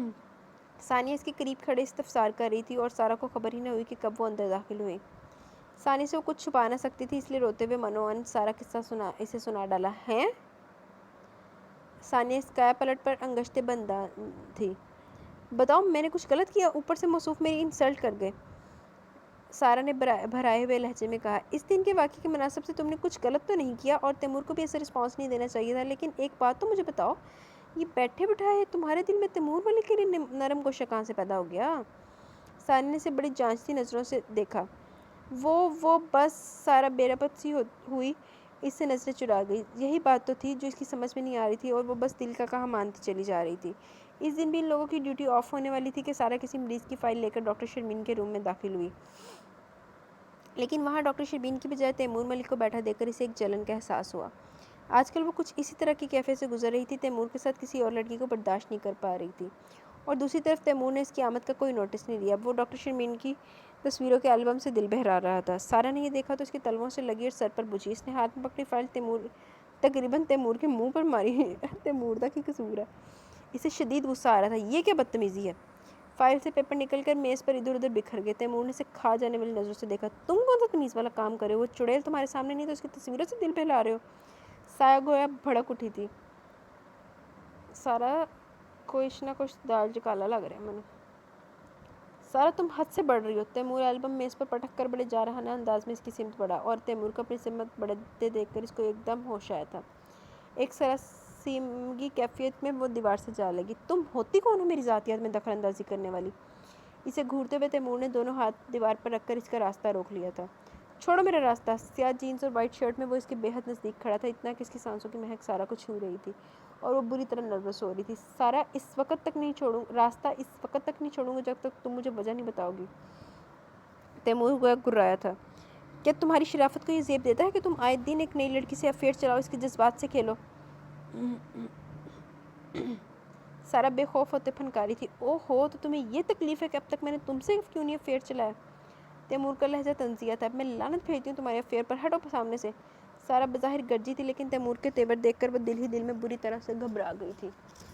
سارا جلال، بہت مقروض ہو تم میری، میں چاہوں تو اس وقت تمام قرض سود سمیت تم سے وصول کر سکتا ہوں۔ تیمور کا لہجہ سخت لیکن معنی خیز تھا۔ کیا بکواس کر رہے ہو تم؟ میں اپنی جان دے دوں گی؟ سارا تو پوری جان سے کانپ اٹھی، یکلخت تھی، وہ ہاتھوں میں چہرہ چھپا کر پھوٹ پھوٹ کر رونے لگی۔ اس وقت وہ واقعی تیمور سے خوفزدہ ہو گئی تھی۔ تو یہ جان مجھ پر دے دو، میں بہت سنبھال کر رکھوں گا۔ تیمور کے لب و لہجے میں ایک نرمی، ایک لگاوٹ اتر آئی، لیکن دیوار پر دونوں ہاتھ ہوس جمائے کھڑا تھا۔ سارا کو اس کا لہجہ چونکا گیا، لیکن وہ ہوس آنسو بہا رہی تھی۔ میری بات سنو سارا، اگر میری محبت نے تمہیں پگلا ہی دیا تو پھر یہ انا کی دیوار کیسی؟ میں بھی اسی طرح سلگ رہا ہوں تمہارے پیار میں جس طرح تم۔ سارا، میری محبتیں سچی ہیں، آخر تمہیں یقین کیوں نہیں آتا؟ سارا اپنا رونا دھونا بھول کر چہرے سے دونوں ہاتھ ہٹائے تحیر بھرے انداز میں تیمور کو دیکھنے لگی۔ میں سچ کہہ رہا ہوں، مجھے اور خود کو اس کشمکش سے نکال دو، ڈرتی کیوں ہوں اقرار محبت سے؟ میں تمہیں شدتوں سے چاہتا ہوں، آج سے نہیں بلکہ شعور کی منزلوں پر پہنچتے ہی دل نے صرف اور صرف تمہارا ساتھ مانگا ہے۔ تیمور نے آج اپنا دل اس کے سامنے کھول کے رکھ دیا تھا۔ میں کوئی تم سے محبت نہیں کرتی۔ اس کے بے باک اظہار پر سارا سرخ ہو گئی۔ دل کی دھڑکنوں میں گویا سرکش لہروں کا طوفان آ گیا تھا۔ وہ اسے نظر چرا رہی تھی۔ تو پھر ٹھیک ہے، ذرا میری آنکھوں میں دیکھ کر یہ بات کہو۔ تیمور نے سنجیدگی سے کہتے دونوں ہاتھ دیوار سے ہٹائے اس کے لیے راستہ چھوڑ دیا۔ اب اتنا بھی نہ آزماؤ تیمور۔ وہ خود پر لگائے ضبط کے پہرے توڑ کر یکلخت دونوں ہاتھوں میں چہرہ چھپا کر ایک بار پھر دھواں دھار رونے لگی۔ یہ آنسو اس کے اعتراف کے تھے، ہاں وہ بھی تو تیمور سے محبت کرتی تھی ہے۔ بس یار، اب کچھ نہ کہو۔ تیمور کے سامنے آج سارا کا ایک نیا اور خوبصورت روپ آیا تھا۔ اس کا ڈھکے چھپے انداز کا اعتراف محبت تیمور کی روح تک کو سرشار کر گیا تھا۔ میرے دل کی تم پہلی اور آخری آرزو ہو سارا۔ اس کے قریب کھڑا تیمور سرگوشی کر رہا تھا۔ اگر اتنا چاہتے ہو مجھے تو پھر یہ ڈھیر سارے افیئرز کیوں چلائے تھے تم نے؟ سارا نے چہرے سے ہاتھ ہٹاتے ہوئے شکوہ کیا۔ وہ سب تو تم تک پہنچنے کے مہرے تھے، مجھے معلوم تھا کہ تم کوئی عام لڑکی نہیں ہو۔ تیمور نے اسے گہری شوق نگاہوں سے دیکھا۔ سارا لاجواب ہو گئی۔ وہ شرما کر کمرے سے باہر نکل گئی اور تیمور کو ایسا محسوس ہوا جیسے اس نے کوئی محاصر کر لیا ہو۔ وہ کھل کر مسکرایا تھا، لیکن اس کی آنکھوں میں کسی گہری سوچ کا عکس تھا۔ وہ دونوں ایک دوسرے کی محبت کو پا کر بہت خوش تھے۔ ثانیہ تو باقاعدہ ان دونوں کی کلاس لی تھی، بقول اس کے تم دونوں بچپن سے ایک دوسرے کی محبت میں گرفتار تھے اور خواہ ایک دوسرے کو پاگل بناتے رہے۔ ہاؤس جاب ختم ہوتے ہی تیمور نے اسے کہہ دیا کہ چند دنوں میں اس کا پرپوزل آ جائے گا۔ سارا بہت خوش تھی۔ پھر سارا کی خوشی میں اس وقت اور اضافہ ہو گیا جب سمیہ نے اسے معنی خیز مسکراہٹ سمیت اطلاع بہم پہنچائی کہ انکل مقبول کے گھر سے تمہارے لیے پرپوزل آ رہا ہے۔ سمیہ کی بات سن کر سارا نے شرما کر سر جھکا لیا تھا، اور سمیہ کے لیے اس کا یہ انداز رضامندی تھا۔ اور یوں چند دنوں بعد مقبول ملک کے گھر سے سارا کے لیے پرپوزل آیا، لیکن وہ پرپوزل تیمور ملک کا نہیں بلکہ منصور ملک کا تھا۔ اوہ ہو، ٹوسٹ آ گیا، دھماکہ! مقبول ملک اپنی بیگم، بڑے بیٹے محمود ملک اور بہو رابعہ کے ساتھ پرپوزل لے کر آئے تھے۔ شادی کی تاریخ ایک ماہ بعد رکھی گئی تھی۔ اس وقت ان لوگوں نے صرف سارا کو انگوٹھی پہنانے کی خواہش کی تھی، رسم کے طور پر، اس لیے سمیہ سارا کو ہلکا پھلکا تیار کر کے ڈرائنگ روم میں لے آئی۔ شرمائی لجائی سارا ان کے درمیان بیٹھ گئی، اس بات سے بے خبر کہ اسے تیمور ملک کی بجائے منصور ملک کے ساتھ منسوب کیا جا رہا ہے۔ خیر، خبر تو اس وقت ہوئی جب بیجی نے اسے ہیرے کی انگوٹھی پہنا کر بلند آواز میں دعائیں دی: اللہ تعالیٰ میرے منصور اور سارا کی جوڑی سلامت رکھے۔ منصور بہت خوش قسمت ہے جسے تمہارے جیسی پیاری جیون ساتھی ملی، رابعہ بھابھی اسے مٹھائی کھلاتے کہہ رہی تھی، اور مٹھائی گویا سارا کے حلق میں اٹک گئی۔ اس کی سماعتیں کیا سن رہی ہیں؟ اسے تیمور کی بجائے منصور کے ساتھ کیوں منسوب کیا جا رہا ہے؟ الہی، یہ میرے ساتھ کیا ہو رہا ہے؟ کیا میں اس وقت شور مچا سکتی ہوں؟ بھابھی نے تو مجھ سے یہی کہا کہ انکل مقبول اپنے بیٹے کا پرپوزل تمہارے لیے لا رہے ہیں۔ کس بیٹے کا پرپوزل لا رہے ہیں؟ نہ بھابھی نے مجھے بتایا، نہ ہی میں نے ان سے پوچھا، اور میں پوچھتی بھی کیوں؟ کل تو تیمور کی مجھ سے فون پر بات ہوئی تھی، اس کی محبت بھری باتوں میں تو کسی انہونی کا شائبہ تک نہیں تھا، تو پھر کہاں گڑبڑ ہوئی؟ اس کے آس پاس بیٹھے افراد ایک دوسرے کو مبارکباد دے رہے تھے اور وہ پتھر کی مورتی بنی یہ سب سوچ رہی تھی۔ پھر دوپہر کے کھانے کے بعد اس کے سسرالی ساہیوال جانے کے لیے نکل کھڑے ہوئے۔ سارا کی اس وقت جو حالت تھی یہ تو وہی جانتی تھی۔ اس کے لب سل چکے تھے، وہ تیمور ملک سے ایسے بات جاننے کے بغیر فی الحال منہ سے کوئی بات نہیں نکال سکتی تھی، اور منصور تیمور ادھر ملک ہاؤس میں ہی تھے، لہذا سارا نے بے چین ہوتے دل کے ساتھ سارا معاملہ دوسرے دن پر ملتوی کر دیا، کیونکہ تیمور نے اپنا موبائل آف کر دیا تھا اور گھر پر وہ فون نہیں کر سکتی تھی کیونکہ وہاں منصور ملک کی موجودگی لازمی تھی۔ دوسرے دن موقع دیکھ کر سارا ملک ہاؤس پہنچ گئی۔ تیمور ٹی وی لاؤنج میں کھڑا کہیں فون کرنے کے مصروف تھا۔ فون رکھ کر پلٹا تو سامنے ہی سارا کھڑی تھی۔ اسے دیکھ کر وہ بری طرح ٹھٹکا تھا۔ تم یہاں؟ سارا کو اپنے سامنے دیکھ کر اس نے خود کو بمشکل سنبھالا۔ کیوں میں یہاں نہیں آ سکتی؟ جانتے ہو میں کل سے کس ٹینشن سے گزر رہی ہوں، اور اوپر سے تم نے اپنا سیل فون بھی آف کر رکھا ہے۔ میں نے تو فی الحال گھر میں اس بارے کا کسی سے ذکر نہیں کیا کہ تم اتنے ہی بے خبر ہو کر یہاں بیٹھے ہو۔ وہاں مجھے تمہارے بجائے منصور لالا کے ساتھ منسوب کر دیا ہے۔ سارا انتہائی پریشانی میں ایک ہی سانس میں سارا قصہ سے سنا گئی تھی۔ معلوم ہے مجھے، تیمور کا اطمینان قابل دید تھا۔ کیا؟ سارا کے سر پر گویا بم پھٹا تھا۔ اس کی آنکھیں مارے حیرت کے کھلی کی کھلی رہ گئی۔ ہاں، یہ تو شکر کرو کہ میرے گھر سے تمہارے لیے منصور لالا کا پرپوزل آ گیا، ورنہ تم انتظار ہی کرتی رہ جاتی۔ تیمور کا لہجہ انتہائی تحقیر آمیز تھا۔ تیمور؟ سارا کی زبان لڑکھڑائی تھی۔ اسے اپنی سماعتوں پر یقین نہیں آ رہا تھا۔ میری بات غور سے سنو سارا جلال، مجھے نہ تم سے کل محبت تھی اور نہ آج ہے۔ تم وہ لڑکی ہو جس نے قدم قدم پر میری تذلیل، میری توہین کی، منصور لالا کی نظروں میں مجھے گرایا، لہٰذا اتنا سب کچھ ہونے کے بعد تمہیں اپنی محبت میں گرفتار کرنا میری ضد بن چکی تھی۔ تم جیسی لڑکی سے محبت اور شادی کرنا میرا دماغ خراب نہیں ہوا؟ مجھے تم سے نفرت ہے، مجھے تو تم سے اپنا بدلہ لینا تھا، وہ میں نے لے لیا۔ اب یہ انکل اور ابا جی کی دوستی ہے جو تم منصور لالا کے ساتھ منسوب ہوگی۔ خیر، مجھے اس سے کوئی سروکار نہیں۔ تیمور ملک سارا کی تصحیح کرتے اس کے سینے پر نشتر چلاتا گیا۔ تم نے مجھ سے بدلہ لیا ہے؟ گمسم سی کیفیت میں کھڑی سارا تصدیق کرتے بمشکل بول پائی۔ اسے اپنے سامنے کھڑا تیمور ایک اجنبی کی صورت میں نظر آیا تھا۔ اتنا تو میرا بھی حق ہے۔ تیمور نے اس کی سمت طنزیہ مسکراہٹ اچھالی۔ یہ تیمور، تم کیا کہہ رہے ہو؟ سارا ایک بے یقینی کے عالم میں اس کی سمت دیکھ رہی تھی۔ مجھے تم سے نفرت ہے سارا جلال، نفرت ہے، اور کتنی بار کہوں؟ تیمور کا لہجہ پتھر تھا۔ نفرت؟ سارا زیر لب بڑبڑائی۔ اس ایک لفظ نے اس کی ہستی کو مٹا دیا تھا۔ وہ پھوٹ پھوٹ کر اتنی شدتوں سے روئی کہ کوئی غیر بھی اسے دیکھ لیتا تو یقیناً اسے بھی ترس آ جاتا۔ تیمور؟ منصور ملک بری طرح غصے میں دھاڑے تھے۔ وہ کافی دیر سے دروازے کی آڑ میں کھڑے ان دونوں کی تمام باتیں سن رہے تھے، اور اب وہ ان دونوں کے سامنے کھڑے ہوئے تھے۔ بہت خوب تیمور، بہت خوب۔ ایک لڑکی کی محبت کا خوب مذاق اڑایا، اس سے بدلہ لے رہے ہو؟ یہی ہے تمہاری مردانگی، تف ہے تم پر۔ منصور ملک نے روتی بلکتی اور قدرے سہمی بھی سارا جو منصور ملک کی غیر متوقع آمد پر ہوئی تھی پر ایک نظر ڈال کر اشتعال میں بھڑکتے ہوئے کھینچ کے تمانچہ تیمور ملک کے منہ پر رسید کر دیا۔ سارا تو ان دونوں بھائیوں کے بیچ سے بڑی تیزی سے باہر نکلی اور اس صورتحال پر تیمور فقط چہرہ لیے نظریں جھکائے منصور ملک کے سامنے کھڑا تھا۔ اس کے پاس اپنی صفائی پیش کرنے کا کوئی الفاظ باقی نہیں رہے، بلکہ وہ سوچ رہا تھا کہ آج منصور لالا آفس سے جلدی کیسے آ گئے۔ 2 دن ہوئے تھے اس کی شادی کی ڈیٹ فکس ہوئے، لیکن اس کے چہرے پہ خوشی نام کی کوئی چیز نظر نہیں آ رہی تھی، بلکہ پریشانی اور اضطراب کی چھاپ ہمہ وقت دکھائی دے رہی تھی۔ سمیہ بغور اسے نوٹ کر رہی تھی۔ سارا گڑیا تم کچھ پریشان دکھائی دے رہی ہو۔ آج تیسرے دن سمیہ نے اسے پکڑ ہی لیا۔ ان کی گود میں اس وقت سمیر تھا۔ نہیں تو بھابھی، سارا نے چونک کر بمشکل اپنے لہجے کو بشاش بنایا اور 2 سالہ سمیر کو ان کی گود سے لیتے خود کو اس میں مگن کر لیا۔ سمیہ نے دوبارہ استفسار کرنا مناسب نہیں سمجھا، لیکن اس کے خوبصورت چہرے کی اداسی کو بغور محسوس کیا۔ ماں نے اسی وقت گاڑی کے ہارن کی آواز سنائی دی اور چند لمحوں میں بابا جان اور بلال احمد بلند آواز میں سلام کرتے ہوئے لانگ روم میں داخل ہوئے۔ دونوں باپ بیٹا آج آفس سے اکٹھے آئے تھے، ورنہ بابا جان پہلے آ جایا کرتے تھے اور بلال احمد اکثر 3 بجے تک گھر آتے تھے۔ ان لوگوں کی آمد پر سارا نے قدرے سکون کا سانس لیا، ورنہ سمیہ سے اسے اندیشہ تھا کہ کہیں وہ کچھ اور نہ پوچھ بیٹھے۔ سمیہ بیٹے، شام میں میرے کچھ مہمان آ رہے ہیں، بہت اچھے ڈنر کا انتظام کر لینا۔ بابا نے سارا کے سراپے کو بغور دیکھا۔ انہیں اپنی بیٹی بے حد مرجھائی ہوئی دکھائی دی تھی۔ کتنے لوگ ہوں گے بابا جان؟ سمیہ بھی ان کی جانب پوری طرح متوجہ ہو گئی تھی۔ یہی کوئی 5-6 افراد بابا جان، انہیں کہہ کر اپنے کمرے کی جانب بڑھ گئے۔ سارا بھی سمیر کو گود میں اٹھائے وہاں سے اٹھ کھڑی ہوئی اور بلال احمد سمیہ کے ساتھ آنے والے مہمانوں کے بارے میں سرگوشیوں میں گفتگو کرنے لگے۔ شام کو سمیہ اس کے بیڈ روم میں بڑی تیزی سے داخل ہوئی۔ ہاتھ میں وائٹ چادر تھام رکھی تھی جو آتے ہی اس کے سر پر اڑا دی، پھر ایک کرسی بھی اس کے بیڈ کے نزدیک کر دی۔ بھابھی یہ سب کیا ہو رہا ہے؟ سارا یہ تمام کارروائی دیکھ کر بری طرح سٹپٹائی تھی۔ تمہارا نکاح ہو رہا ہے، سمیہ نے مختصراً کہتے ہوئے اس کے سر پر چادر کا ذرا سا گھونگھٹ نکالا اور اس کے قریب ہی بیڈ پر ٹک گئی۔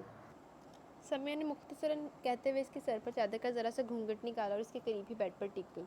یا اللہ، اب کون سی افتاد ٹوٹ پڑی؟ جو کام 1 ماہ بعد ہونا ہے وہ اتنی جلدی کیوں ہو رہا ہے؟ منصور صاحب میں کہیں بھاگی تو نہیں جا رہی تھی؟ دل ہی دل میں سوچتے ہوئے سارا کو گویا آگ سی لگ گئی۔ بھائی جان، ماں بلال احمد کو اندر داخل ہوتے ہوئے دیکھ کر وہ رو پڑی تھی۔ روتے نہیں گڑیا، سب کچھ تمہاری مرضی کے مطابق ہو رہا ہے۔ بلال احمد نے اس کے قریب آ کر شانے پر تھپکی دی، گویا یہ بھی ایک تسلی کا انداز تھا۔ میری مرضی؟ زیر لب بڑبڑاتی سارا اسی جملے کو سوچے جا رہی تھی۔ آئیے جناب۔ پھر بلال احمد نے آگے بڑھ کر اس کا بیڈ روم کا دروازہ کھولا اور بلال احمد کی آواز پر سارا نے دروازے کی سمت دیکھا تھا۔ اس کے بابا جان کے ساتھ چند مرد حضرات اندر داخل ہوئے تھے۔ بابا اس کے دائیں جانب آ کر بیٹھ گئے اور اس کے سامنے رکھی کرسی پر قاضی صاحب براجمان ہو گئے۔ سارا کی تمام حسیات بیدار ہو گئیں۔ بیٹی سارا بنت جلال احمد تیمور ملک بن مقبول ملک کے نکاح میں دیا جاتا ہے، قبول ہے؟ تیمور ملک، اس نام کی بازگشت سارا کی سماعتوں پہ کسی ہتھوڑے کی طرح لگی تھی۔ اسے محسوس ہوا وہ ابھی بے ہوش ہو جائے گی۔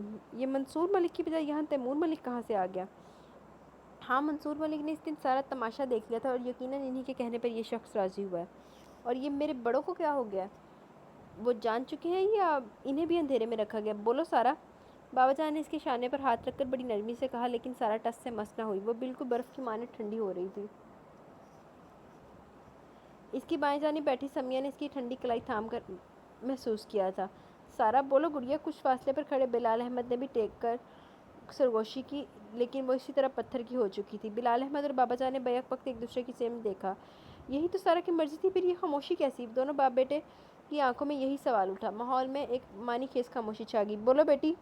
قاضی صاحب اس بار بلند آواز میں سارا سے مخاطب ہوئے۔ یک لخت وہ اپنی سوچوں سے باہر نکل آئی۔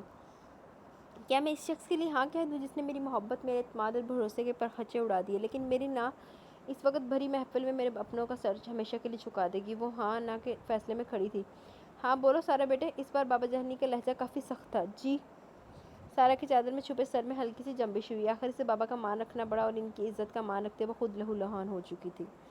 قاضی صاحب نے اسے 3 بار اقرار کروا کر نکاح نامے پر دستخط سائن کروائے۔ کمرے میں مبارکباد کا تبادلہ شروع ہوا۔ تمام کارروائی مکمل ہونے کے بعد مرد حضرات باہر نکل گئے اور سارا بے اختیار ہو کر سمیہ کے سینے سے لگ کر بری طرح رونے لگی۔ سارا، اس طرح نہیں روتے، دیکھو سب ٹھیک ہو گیا نا۔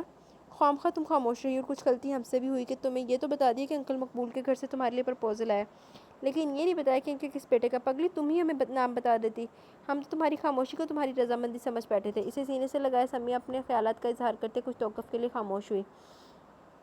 ہائے بھابھی، مجھے کیا معلوم تھا کہ اس گھر سے میرے لیے تیمور کی بجائے منصور کا پرپوزل آ رہا ہے۔ اس کا دل ماتم کر اٹھا۔ وہ تو منصور بھائی نے تیمور کے دل کی بات نہ جانے کیسے جان لی اور انہوں نے فوراً تمہارے پرپوزل سے انکار کر دیا۔ پرسوں انکل مقبول بابا جان کے پاس آفس آئے تھے اور بے حد معذرت کے ساتھ انہوں نے بابا جان کو بتایا کہ منصور بھائی کا پروپوزل تمہارے لیے وہ اپنے طور پر لائے تھے، لیکن اب جب کہ وہ اصل معاملہ جان گئے ہیں تو پھر دوبارہ تیمور کے لیے انہوں نے تمہارا پروپوزل مانگ لیا۔ اب ظاہر ہے تم اور تیمور ایک دوسرے کو پسند کرتے تو بابا جان کو کیا اعتراض ہو سکتا تھا۔ انہوں نے انکل مقبول کو کہہ دیا کہ مجھے منصور بھی عزیز ہے اور تیمور چونکہ میری بیٹی کی پسند ہے تو وہ بھی مجھے پیارا ہے۔ بلال نے آج دوپہر میں ہی مجھے یہ سارا قصہ سنایا تھا اور تمہیں عین ٹائم پہ بتانے کا سب کا مشترکہ فیصلہ تھا تاکہ تمہیں سرپرائز دیا جائے۔ میں جانتی ہوں اس وقت تم شوق کی کیفیت سے گزر رہی ہو، لیکن یہ تو شکر کرو کہ معاملہ بہت پہلے مقام پہ ہی سلجھ گیا، ورنہ ادھر تیمور بڑے بھائی کے احترام میں خاموش رہتا ہے، ادھر تم ہمارے احترام میں اور خاموش رہتی ہو، سارے کام الٹ ہو جاتے ہیں۔ میں تو خدا کا لاکھ لاکھ شکر ادا کرتی ہوں کہ سب کچھ ٹھیک ہو گیا۔ بھابھی آپ کو کیسے بتاؤں کہ یہ معاملہ کس نے سلجھایا؟ کاش منصور آپ نے اس دن ہماری باتیں نہ سنی ہوتی تو آج مجھے یہ دن دیکھنا نصیب نہ ہوتا۔ سمیہ کے سینے سے لگی آنسو بہاتے وہ مسلسل سوچ رہی تھی۔ پھر نے کہا کہ ایک ہفتے بعد ہی تیمور ملک اسپیشلائزیشن کے لیے نیو یارک روانہ ہو گیا۔ اسپیشلائزیشن کا ذکر اس نے ہاؤس جاب کے دوران سایہ سے بھی کیا تھا، وہ بھی راضی تھی اور یہ کام ان کا 2-3 ماہ میں ہونا تھا۔ وہ تیمور نے مقبول ملک کے اثر و رسوخ کی وجہ سے بہت جلد کروا لیا۔ اس ایک ہفتے کے دوران تیمور نے سارا سے کوئی ٹیلی فونک رابطہ نہیں کیا اور سارا کی حالت بھی تو ایسی تھی کہ وہ اس کی شکل نہیں دیکھنا چاہتی تھی۔ فی الحال تو وہ اپنا دکھ کسی سے بھی نہیں کہہ سکتی تھی کیونکہ ثانیہ بھی آج کل اپنی بہن کے پاس شارجہ گئی ہوئی تھی۔ پھر اسی مہینے کے اندر منصور ملک کی شادی اپنی کزن شمائرہ کے ساتھ طے پا گئی۔ شادی پر ان کا پورا گھر انوائٹڈ تھا، لہٰذا سب گھر والوں کے ساتھ سارا کو بھی ساہیوال جانا پڑا۔ حویلی میں سارا کا استقبال ڈھیروں محبتوں کے ساتھ ہوا، آخر وہ اس حویلی کی بہو تھی اور یہ اتفاق تھا کہ منصور ملک سے اس کی ملاقات تنہائی میں ہو گئی۔ وہ اپنے بیڈ روم میں داخل ہو رہے تھے جب سارا ان کے سامنے آ گئی۔ السلام علیکم، کیسی ہیں سارا؟ انہوں نے سلام کرتے اس کا حال احوال پوچھنے میں پہل کر دی تھی۔ کیسا ہونا چاہیے مجھے؟ سارا کے لہجے میں افسردگی جھلک رہی تھی۔ میں آپ کی کیفیت سمجھ رہا ہوں۔ منصور دانستہ خاموش ہو گئے۔ آپ نے میرے ساتھ ایسا کیوں کیا منصور لالا؟ اس کے لہجے میں گہرا دکھ اور شکوہ تھا۔ دیکھو سارا، میں کبھی بھی اس لڑکی کو نہیں اپنا سکتا تھا جو میرے بھائی سے محبت کرتی تھی۔ سارا، آپ مجھے بتائیں کیا آپ میرے ساتھ خوش رہ سکتی؟ منصور ملک سے بے حد سنجیدگی سے استفسار کر رہے تھے۔ لیکن آپ کا بھائی تو مجھ سے محبت نہیں کرتا تھا، اس نے تو مجھ سے بدلہ لیا ہے، پھر آپ نے اس معاملے کو آگے کیوں بڑھنے دیا؟ سارا بے حد آزردگی سے گویا ہوئی۔ سارا، تیمور نے ایک کمزور لڑکی سے بدلہ لیا تھا، وہ اپنی بیوی سے کبھی نہیں لے سکتا۔ اس کی رگوں میں غیرت مند خاندان کا خون دوڑ رہا ہے۔ آپ یقین کریں میں نے اس کے کسی ایپ پر پردہ نہیں ڈالا، ابا جی، بے جی، بلکہ پورے گھر والوں کے سامنے اس کے تمام راز فاش کر دیے ہیں۔ یہ ہم سب گھر والوں کا مشترکہ فیصلہ تھا کہ جس لڑکی کے ساتھ اس نے یہ کھیل کھیلا ہے اسی کو اس کی عزت و امان دینا پڑے گا، اور اس معاملے میں ہم سب آپ کے بے حد شکر گزار ہیں کہ آپ نے خاموش رہ کر ہمارا بھرم رکھا، انکل جلال اور ابا جی کی دوستی کو ٹوٹنے سے بچایا۔ باقی تیمور کی غلطی نے ہمیں کہیں کا نہیں چھوڑا تھا۔ منصور بے حد شرمندہ نظر آ رہے تھے۔ سارا ایک گہرا سانس لے کر سیڑھیوں کی جانب بڑھ گئی۔ وہ منصور کی وضاحت کے بعد کسی بحث کے موڈ میں نہیں تھی۔ قسمت نے جو کھیل اس کے ساتھ کھیلا تھا اسے سارا کو تنہا ہی کھیلنا تھا۔ پھر منصور کی شادی اور ولیمے کی دعوت اٹینڈ کر کے سارا کی فیملی بھی لاہور واپس ہوگی اور دوسرے دن ثانیہ نے اچانک آ کر سارا کو سرپرائز دے دیا۔ اتفاق سے سمیہ اس وقت مارکیٹ گئی ہوئی تھی، سارا گھر میں تنہا ہی تھی۔ وہ جو 1.5 ماہ سے گھٹ گھٹ کر رو رہی تھی، آج ثانیہ کے گلے لگ کر تمام حقیقت بتاتے کھل کر روئی تھی، اور دوسری طرف ثانیہ ہمارے صدمے کے گنگ رہ گئی۔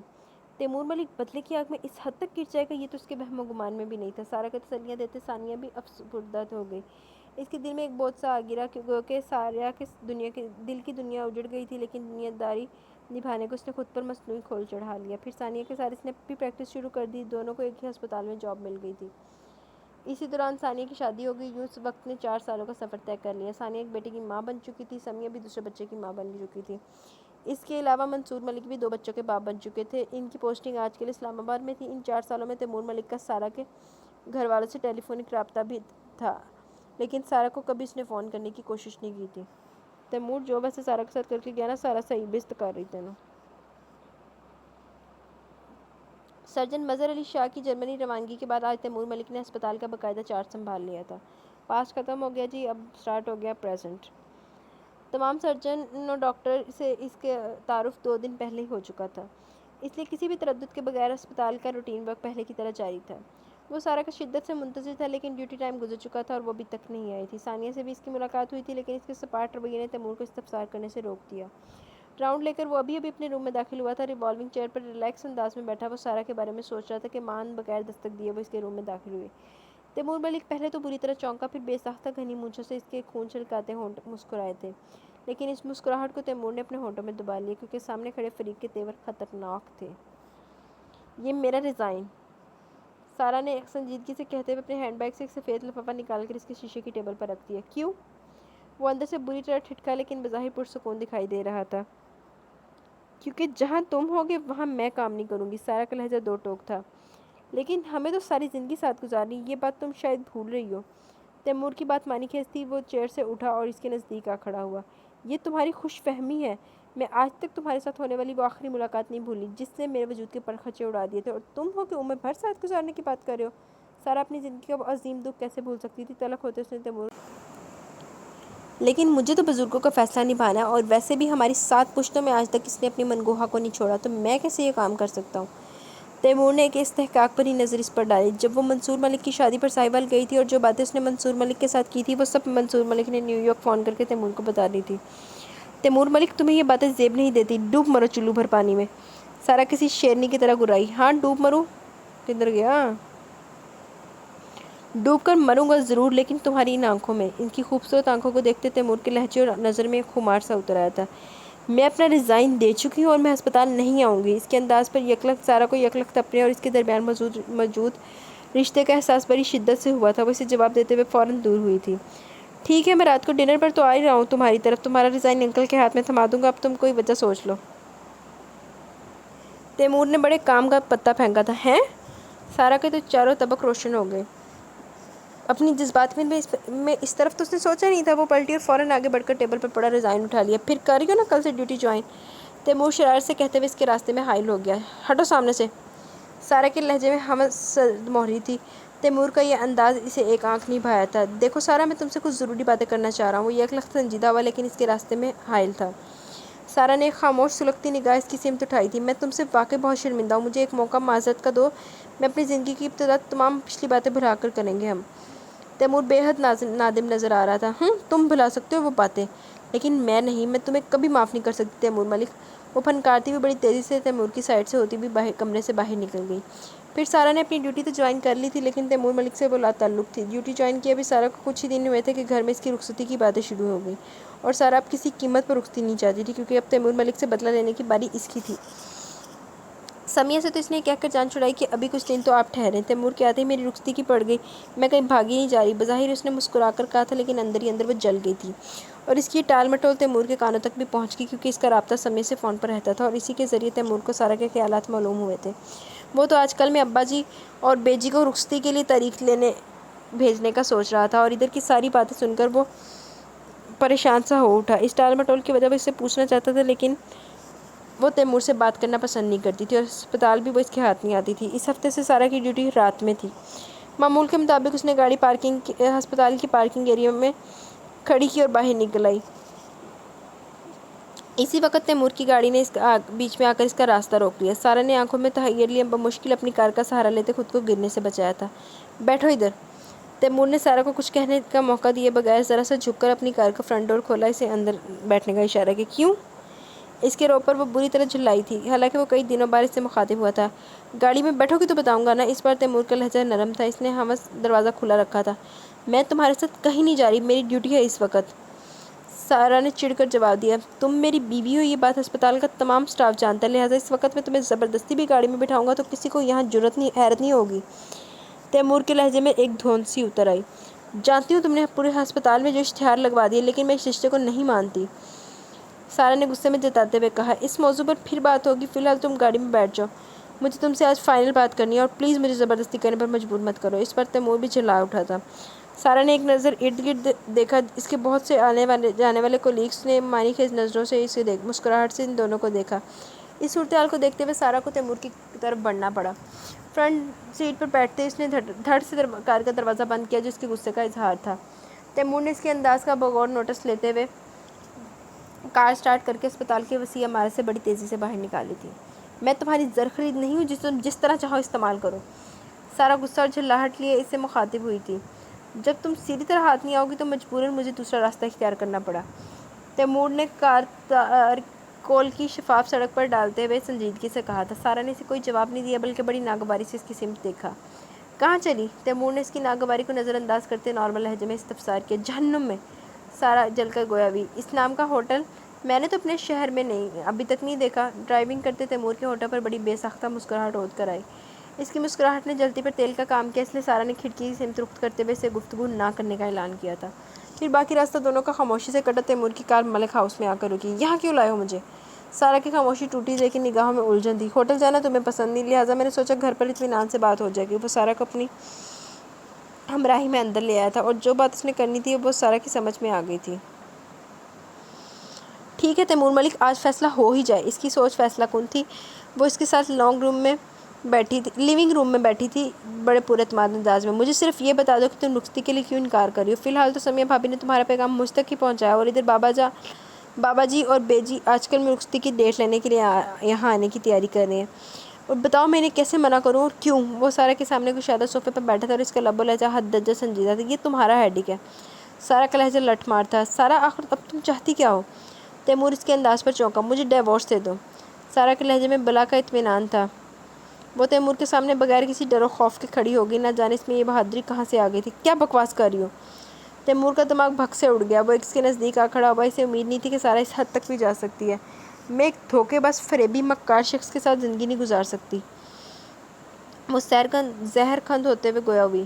پھر نکاح نامے پر سائن کیوں کیے تھے؟ اسی وقت انکار کر دیتی۔ تیمور کا موڈ ایک دم تبدیل ہو گیا۔ وہ گویا بھڑک اٹھا تھا۔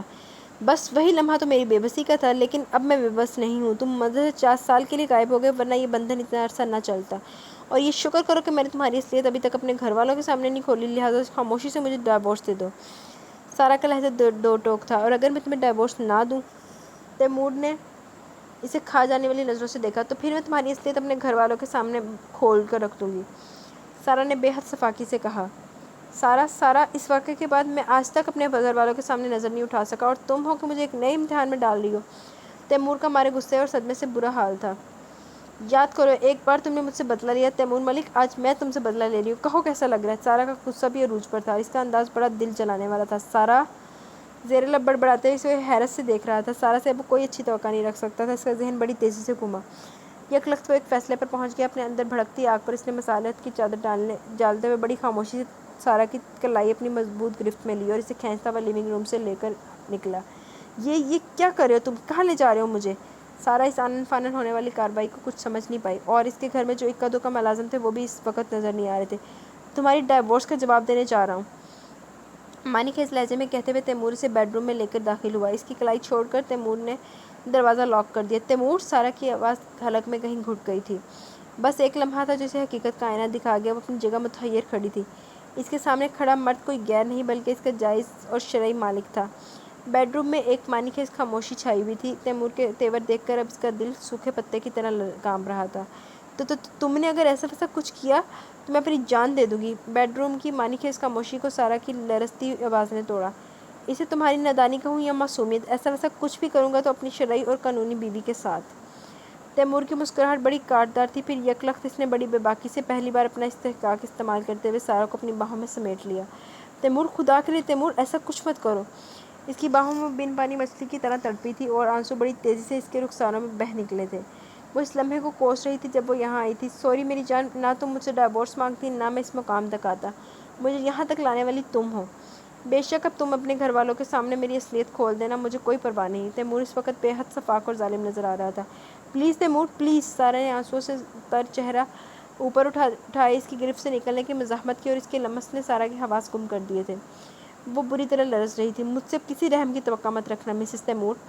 سارا کے آنسوؤں سے بے نیاز وہ اس کے کان کے قریب سرگوشی کر رہا تھا، اور اس کی بات سن کر سارا کے تمام کسبل نکل گئے تھے۔ وہ تیمور کی مضبوط گرفت میں پھڑپھڑا کے رہ گئی۔ 4 دن سے وہ بخار میں مبتلا تھی۔ پورا گھر اس کے پیچھے پڑا تھا کہ کسی اچھے ڈاکٹر کو دکھائے، لیکن وہ نہیں مانی، بلکہ اس نے اپنی ہی میڈیسن کھا کھا کر خود کو قدرے بہتر کر لیا۔ بابا جان نے تیمور کو بلانے کو کہا، وہ بھی اسے منع کر دیا۔ اس دوران ثانیہ اسے باقاعدہ ملنے آتی رہی۔ خود پر گزرنے والے حادثے کا ذکر وہ کسی سے نہ کر سکی۔ ہونٹ سل گئے تھے۔ تو ثانیہ دی میڈیسن لے کے کھا لیندی، فائدہ نے ڈاکٹر ہوندا نزدیک آس پاس۔ تیمور دل ہی دل میں بہت شرمندہ تھا، لیکن سارا کی ضد اور ہٹ درمی نے اسے رسک لینے پر مجبور کر دیا تھا۔ فون پر اس نے سارا کی خیریت 2-3 بار گھر والوں سے پوچھی تھی۔ اس دوپہر سمیہ نے ہسپتال فون کر کے تیمور کو خوب لتاڑا تھا۔ ارے بھائی کیسے شوہر ہو؟ بیوی بیمار پڑی ہے اور تم ایک بار بھی اسے دیکھنے نہیں آئے؟ تمہاری ڈاکٹری کب کام آئے گی؟ سمیہ بگڑ کر بولی۔ ارے بھابی میری تو سارا سے سیل فون پر روز بات ہوتی ہے۔ تیمور اس اچانک حملے پر کدلے بوکھلا کر بولا۔ تمہیں تو معلوم ہوگا بخار سارا کا اتر گیا، لیکن پھر بھی بے حد کمزور اور سست دکھائی دے رہی ہے۔ سمیہ کے لہجے میں نند کے لیے فکر مندی تھی۔ تو بھابی اس لیے تو میں نے سارا سے کہہ دیا کہ وہ اچھی طرح ریسٹ کر کے اسپتال جوائن کرے۔ تیمور جھوٹ پر جھوٹ بول رہا تھا۔ وہ تو سمیہ کا تو برا پھنسا تھا۔ تم ایسا کرو تیمور، آج ذرا اس کا چیک اپ کر ہی جاؤ، ذرا دل کو تسلی ہو جائے گی۔ ٹھیک ہے بھابھی، میں ابھی واپسی پر سارا کو دیکھتا جاؤں گا۔ تیمور آخر کب تک چھپتا، اس نے حامی بھر لی۔ اچھا پھر ٹھیک ہے، میں انتظار کروں گی، خدا حافظ۔ سمیہ نے طمانینت سے کہتے فون بند کر دیا۔ تیمور ہسپتال سے ذرا جلدی اٹھ گیا۔ سارا کے گھر پہنچا تو بابا جان اور احمد ابھی تک آفس سے نہیں آئے تھے۔ سمیہ اسے سارا کے بیڈ روم میں لے آئی۔ سمیہ نے سارا کو تیمور کی آمد کے بارے میں بتا دیا۔ اسے غصہ تو بہت آیا لیکن سمیہ سے کیا کہتی، اس لیے منہ تک کمبل اوڑھے بیڈ پر پڑی رہی۔ میرا خیال ہے سو رہی ہے، تم ذرا اسے جگاؤ، میں ابھی آتی ہوں۔ سمیہ سارا کو اس کے حوالے کر کے بیڈ روم سے باہر نکل گئی۔ تیمور نے بیڈ کی ایک سائڈ پر اپنا میڈیکل بیگ رکھا اور قریب پڑی چیئر بیڈ کے نزدیک کر کے بیٹھ گیا۔ عجیب سے احساسات لیے تیمور نے اس کے چہرے سے کمبل ہٹایا تو تکیے پر سیاہ گھٹاؤں جیسی زلفوں میں اس کا خوبصورت چہرہ سرسوں کے پھول کے مانند دکھائی دے رہا تھا۔ اس نے آنکھیں نہیں کھولی تھی بلکہ بند آنکھوں پہ اس کی لمبی پلکیں لرز رہی تھیں، جو اس کی بیداری کی علامت تھی، اور اس کی یہ حالت دیکھ کر تیمور نے دامتوں کے سمندر میں ڈوب گیا۔ لیکن یہ تو کوئی اس کے دل سے پوچھتا کہ اس نے کس مجبوری میں یہ قدم اٹھایا تھا۔ وہ دل و جذبات کے ہاتھوں مجبور ہو کر بے ساختہ اس کی پیشانی پر جھکا اور دھیرے سے مہر محبت ثبت کی۔ سارا کو یوں محسوس ہوا جیسے کسی نے اس کی ٹھنڈی پیشانی پر سلگتا ہوا انگارہ رکھ دیا ہو۔ اس نے پانیوں سے بھری سرخ آنکھیں کھول کر بڑے غضبناک انداز میں اپنے قریب بیٹھے تیمور کو دیکھا۔ مسز تیمور، یہ کیا حالت بنا لی بھائی، اب ایسی بھی قیامت نے آپ پہ نہیں ٹوٹی ہے؟ تیمور نے اس کی تیور دیکھ کر اپنا لہجہ طنزیہ بنایا تھا۔ کیوں آئے ہو یہاں؟ چلے جاؤ یہاں سے، نفرت ہے مجھے تمہاری شکل سے، I hate you, I hate you. وہ دبے دبے غصے میں گرجتی ہوئی بیٹھ کے کراؤن سے ٹیک لگا کر اٹھ بیٹھی تھی۔ I love you my sweetheart, اب تمہیں اسی شکل کے ساتھ عمر گزارنی ہے۔ بہترین ڈریسنگ کے ساتھ وہ بڑے دلکش انداز میں سارا کو چڑھاتے ہوئے مسکرایا اور اپنا میڈیکل بیگ کھولنے لگا۔ خوش فہمی ہے تمہاری؟ سارا نے ریشمی بالوں کو سمیٹتے سے خونخوار نظروں سے دیکھا۔ میں خوش فہمی میں نہیں رہتا، عملی مظاہرہ کرتا ہوں، نتیجہ تم دیکھ چکی ہو۔ زومانی اور شریر لہجے میں کہتے ہوئے تیمور نے اس کی کلائی تھام کر نبض چیک کی تھی۔ اس سے پہلے کہ سارا اپنی کلائی اس کی گرفت سے کھینچتی کہ سمیہ کولڈ ڈرنک کا گلاس نفیس ٹرے میں تھامے اندر چلی آئی۔ تیمور، اب یہ ٹھیک تو ہے نا؟ سمیہ قریب ہی تپائی پر کولڈ ڈرنک کا گلاس رکھ کر بیٹھ کے کونے پر ٹک گئی۔ جی بھابھی، انہوں نے اپنی ڈاکٹری خوب آزمائی ہے، محترمہ کو یہ نہیں معلوم کہ کبھی کبھار ایک بیمار ڈاکٹر کو بھی دوسرے ڈاکٹر کی ضرورت پڑ سکتی ہے۔ بی پی کافی لو ہے، میں ایک ڈرپ لگا دیتا ہوں۔ وہ سارا کے چیک اپ کے بعد سمیہ کی جانب متوجہ ہوا۔ جیسے تم مناسب سمجھو، لگا دو ڈرپ۔ سمیہ نے فوراً اس کی تائید کی تھی۔ آپ لوگ خواہ مخواہ ڈرپ کے چکر میں پڑ رہے ہیں، مجھے نہیں لگوانی، 5-6 گھنٹے کے لیے بندہ بیڈ پر پڑا رہے۔ سارا نے ان دونوں کی گفتگو میں چڑھ کر مداخلت کی تھی۔ تیمور، اسے راضی کرو، میں ذرا کچن سے ہو کر آتی ہوں۔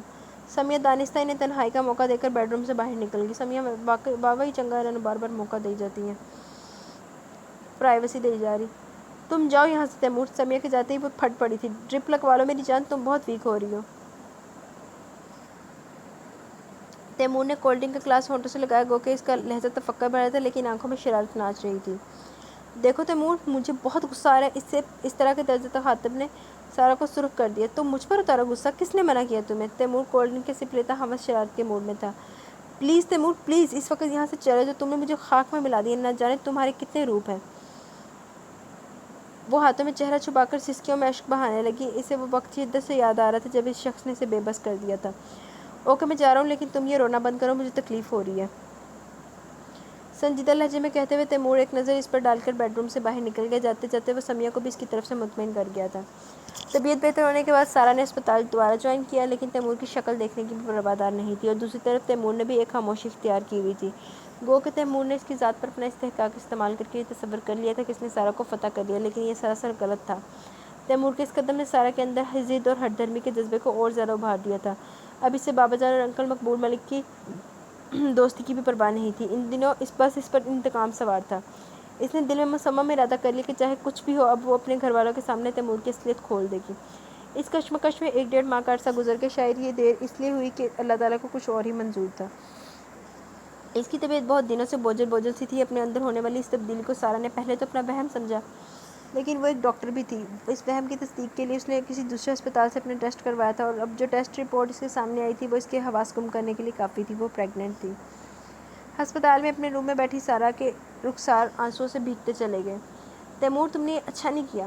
آنسو بہاتے اس کا دل دہائی دے رہا تھا۔ تم نے تو مکڑی کا جال میرے گرد بن دیا، جس میں اب میں چاہتے ہوئے بھی نہیں نکل سکتی۔ تیمور آنسو تواتر اس کی رخساروں پر بہہ رہے تھے۔ الہی یہ بات زیادہ دن چھپنے والی تو نہیں ماما، میں تیمور کو کیسے بتاؤں، لیکن اسے بتائے بنا بھی تو کوئی چارہ نہیں۔ تفکرات میں گھری سارا کا ذہن شل ہو گیا، لیکن بہرحال اسے بتانا تھا۔ اپنے تواتر سے بہتے آنسو ٹشو سے صاف کیا اور ٹیبل پر پڑے فون کو نظر انداز کر کے اس نے اپنے سیل فون کا استعمال کیا۔ تیمور میرے روم میں آؤ، مجھے تم سے ضروری بات کرنا ہے۔ اپنی بے بسی پر سارا کی زبان لڑکھڑا گئی۔ تیمور کو پیغام دے کر اس کا جواب سنے بغیر اپنا سیل فون آف کر دیا۔ اپنی پریگنینسی رپورٹ ٹیبل سے اٹھا کر وہ ریوالونگ چیئر سے اٹھ کر کمرے میں ادھر ادھر ٹہلنے لگی۔ تقریباً 5 منٹ بعد تیمور ہلکی سی دستک دے کر اس کے روم میں داخل ہوا۔ جناب، آپ تو ہماری شکل دیکھنے کی روادار نہیں، پھر یہ اپنے کمرے میں کیسی دعوتیں خواست دی جا رہی ہے؟ دروازہ بند کر کے تیمور اپنے بڑے فریش سے انداز میں کی سمت پڑا، لیکن اس کی متورم آنکھیں اور لال بھبوکا چہرہ دیکھ کر ٹھٹکا تھا۔ کیا ہوا سارا؟ اس کے قریب آ کر فکر مندی سے وہ گویا ہوا۔ سارا نے پانیوں سے بھری آنکھیں اس کی سمت اٹھائیں اور ہاتھ میں پکڑی رپورٹ تیمور کو تھما کر اس کی سمت سے رخ موڑ لیا۔ فطری حیا نے اس کی زبان پر تارے ڈال دیے تھے، وہ کیسے یہ خبر اپنی زبان سے تیمور کو بتاتی؟ تیمور نے اس کی حرکات و سکنات کو دیکھتے ہوئے سفید لفافے پر نظر ڈالی۔ اس پر اسپتال کے نام کے علاوہ مسز تیمور ملک لکھا ہوا تھا۔ کچھ نہ سمجھنے والے انداز میں اس نے لفافے سے رپورٹ نکال کر پڑھنا شروع کی تو چند لمحوں کے لیے اس کے حواس بھی گم ہو گئے، لیکن پھر قدرے ریلیکس ہوتے اس کی پشت کو دیکھنے لگا۔ یار، مجھے باپ بننے کی کس قدر پیاری خبر دے رہی ہے، اور وہ بھی رو دھو کے۔ تیمور نے بڑی نرمی سے کہتے ہوئے اس کے شانے پر تیمور، اس کا انداز گفتگو سارا کو شرم کوفت میں مبتلا کر گیا۔ وہ بپھر کے اس کی سمت پلٹی تھی، لیکن تیمور کے چہرے پر بلا کی طمانینت میں صاف لکھا تھا کہ جیسے وہ یہی چاہتا ہے۔ گھٹیا انسان، میں تمہیں قتل کر دوں گی۔ آگ بگولا ہوتے ہوئے سارا اس پر جھپٹ پڑی تھی۔ تو تم نے میری نسوانیت، میرا وقار، سب کچھ داؤ پر لگا دیا۔ تم نے میرے وجود کی دھجیاں اڑا دی ہیں۔ تم نے مجھے کہیں کا نہیں چھوڑا۔ تیمور وہ ہذیانی انداز میں چیختی بلکتی اس کے فولادی سینے پر مکے برسانے لگی۔ سارا ہوش میں آؤ، کیا پاگل پن ہے؟ تیمور چند لمحے تو خاموشی سے اس کے جاہ و جلال کو دیکھتا رہا، پھر مجبوراً اس نے سارا کو جھنجھوڑتے ہوئے اس کے دونوں ہاتھ مضبوطی سے تھام لیے تھے۔ سارا یکلخت خاموش ہوئی تھی، لیکن آنکھوں سے گویا اشکوں کا سیلاب جاری تھا۔ میری ایک بات غور سے سن لو، میں نے نہ تو کوئی گناہ کیا اور نہ ہی کوئی ڈاکہ ڈالا جس پر میں شرمندہ ہو جاؤں۔ بیوی ہو تم میری، تمہاری ذات پر پورا استحقاق رکھتا ہوں۔ سارا کے دونوں ہاتھ مضبوطی سے تھامے تیمور نے غصے میں گراتے ہوئے اسے بہت کچھ بتایا تھا، لیکن اس معاشرے میں رہنے کے بھی کچھ قاعدے اور اصول ہیں جنہیں تم نے توڑا ہے۔ اس کی دلیل سن کر سارا کے اندر کی ایک اشتعال اٹھا تھا، وہ چیخ اٹھی تھی۔ وہ قاعدے اصول تم نے مجھے توڑنے پر مجبور کیا تھا، میں نفس کا غلام نہیں ہوں۔ سارا بیگم، ویسے اب کیا خیال ہے تمہارا ڈائیورس کے بارے میں؟ تیمور نے بھی غصے میں بھڑکتے ہوئے اس کے زخموں پر نمک چھڑک دیا تھا۔ اللہ کرے تم مر جاؤ تیمور۔ اس کی بات سن کر سارا کے دل سے ایک درد کی لہر اٹھی، وہ تڑپ کر پھر بلکنے لگی۔ اس میں بھی سراسر تمہارا نقصان ہے، تم بیوہ ہو جاؤ گی۔ اس کی بد دعا پر تیمور کے ہونٹوں پر بڑی بے ساختہ مسکراہٹ آئی تھی۔ اس نے سسکتی سارا کو یکلخت اپنی باہوں میں سمیٹ لیا۔ اس کے آنسو تیمور کا کشادہ سینہ بھگو رہے تھے اور وہ اسے سرگوشی میں ریلیکس ہونے کو کہہ رہا تھا، اور پھر وہ ہو گیا جو تیمور ملک چاہتا تھا۔ شادی کی تیاری دونوں طرف سے مکمل ہو چکی تھی۔ تیمور کی ساری فیملی ساہیوال سے لاہور آ گئی تھی۔ یوں چند ہی دنوں میں بڑی دھوم دھام سے سارا رخصت ہو کر ملک ہاؤس آ گئی۔ اس کے انتقام پر تو تیمور نے پانی پھیر دیا تھا، اس نے پاس سوائے خاموشی کے کوئی چارہ نہیں تھا، لیکن یہ طے تھا کہ تیمور کے ساتھ سارا جلال نے کوئی مصلحت نہیں کرنی۔ تیمور بہت آہستگی سے دروازہ کھول کر اپنی خوابگاہ میں داخل ہوا، لیکن اندر اس استقبال جس انداز میں ہوا وہ تیمور کے لیے غیر متوقع نہیں تھا، بلکہ وہ اس اہم موقع دن کے لیے خود کو ذہنی طور پر بہت دنوں سے تیار کر چکا تھا۔ دروازہ لاک کر کے وہ دبیز کارپٹ پر قدم اٹھاتا بیڈ کے نزدیک آ کھڑا ہوا۔ لباس فاخرہ سے خود کو آزاد کر کے کیے اس وقت وہ سادہ سے گلابی کاٹن کے سوٹ میں اپنے ملکوتی حسن سمیت بیڈ کے کروٹ کے بل بے خبر سو رہی تھی، اور انداز بھی ایسا جس میں کسی ڈر و خوف کا شائبہ تک نہیں تھا۔ اسے بغور دیکھتے تیمور کے تصور میں اس کا دلہن کا روپ آ گیا۔ آج وہ دلہن بنی کس قدر حسین لگ رہی تھی، یہ کوئی تیمور سے پوچھتا کہ اس کی نظر اس دشمن جاں کو دیکھ دیکھ کر سیر نہیں ہو رہی تھی۔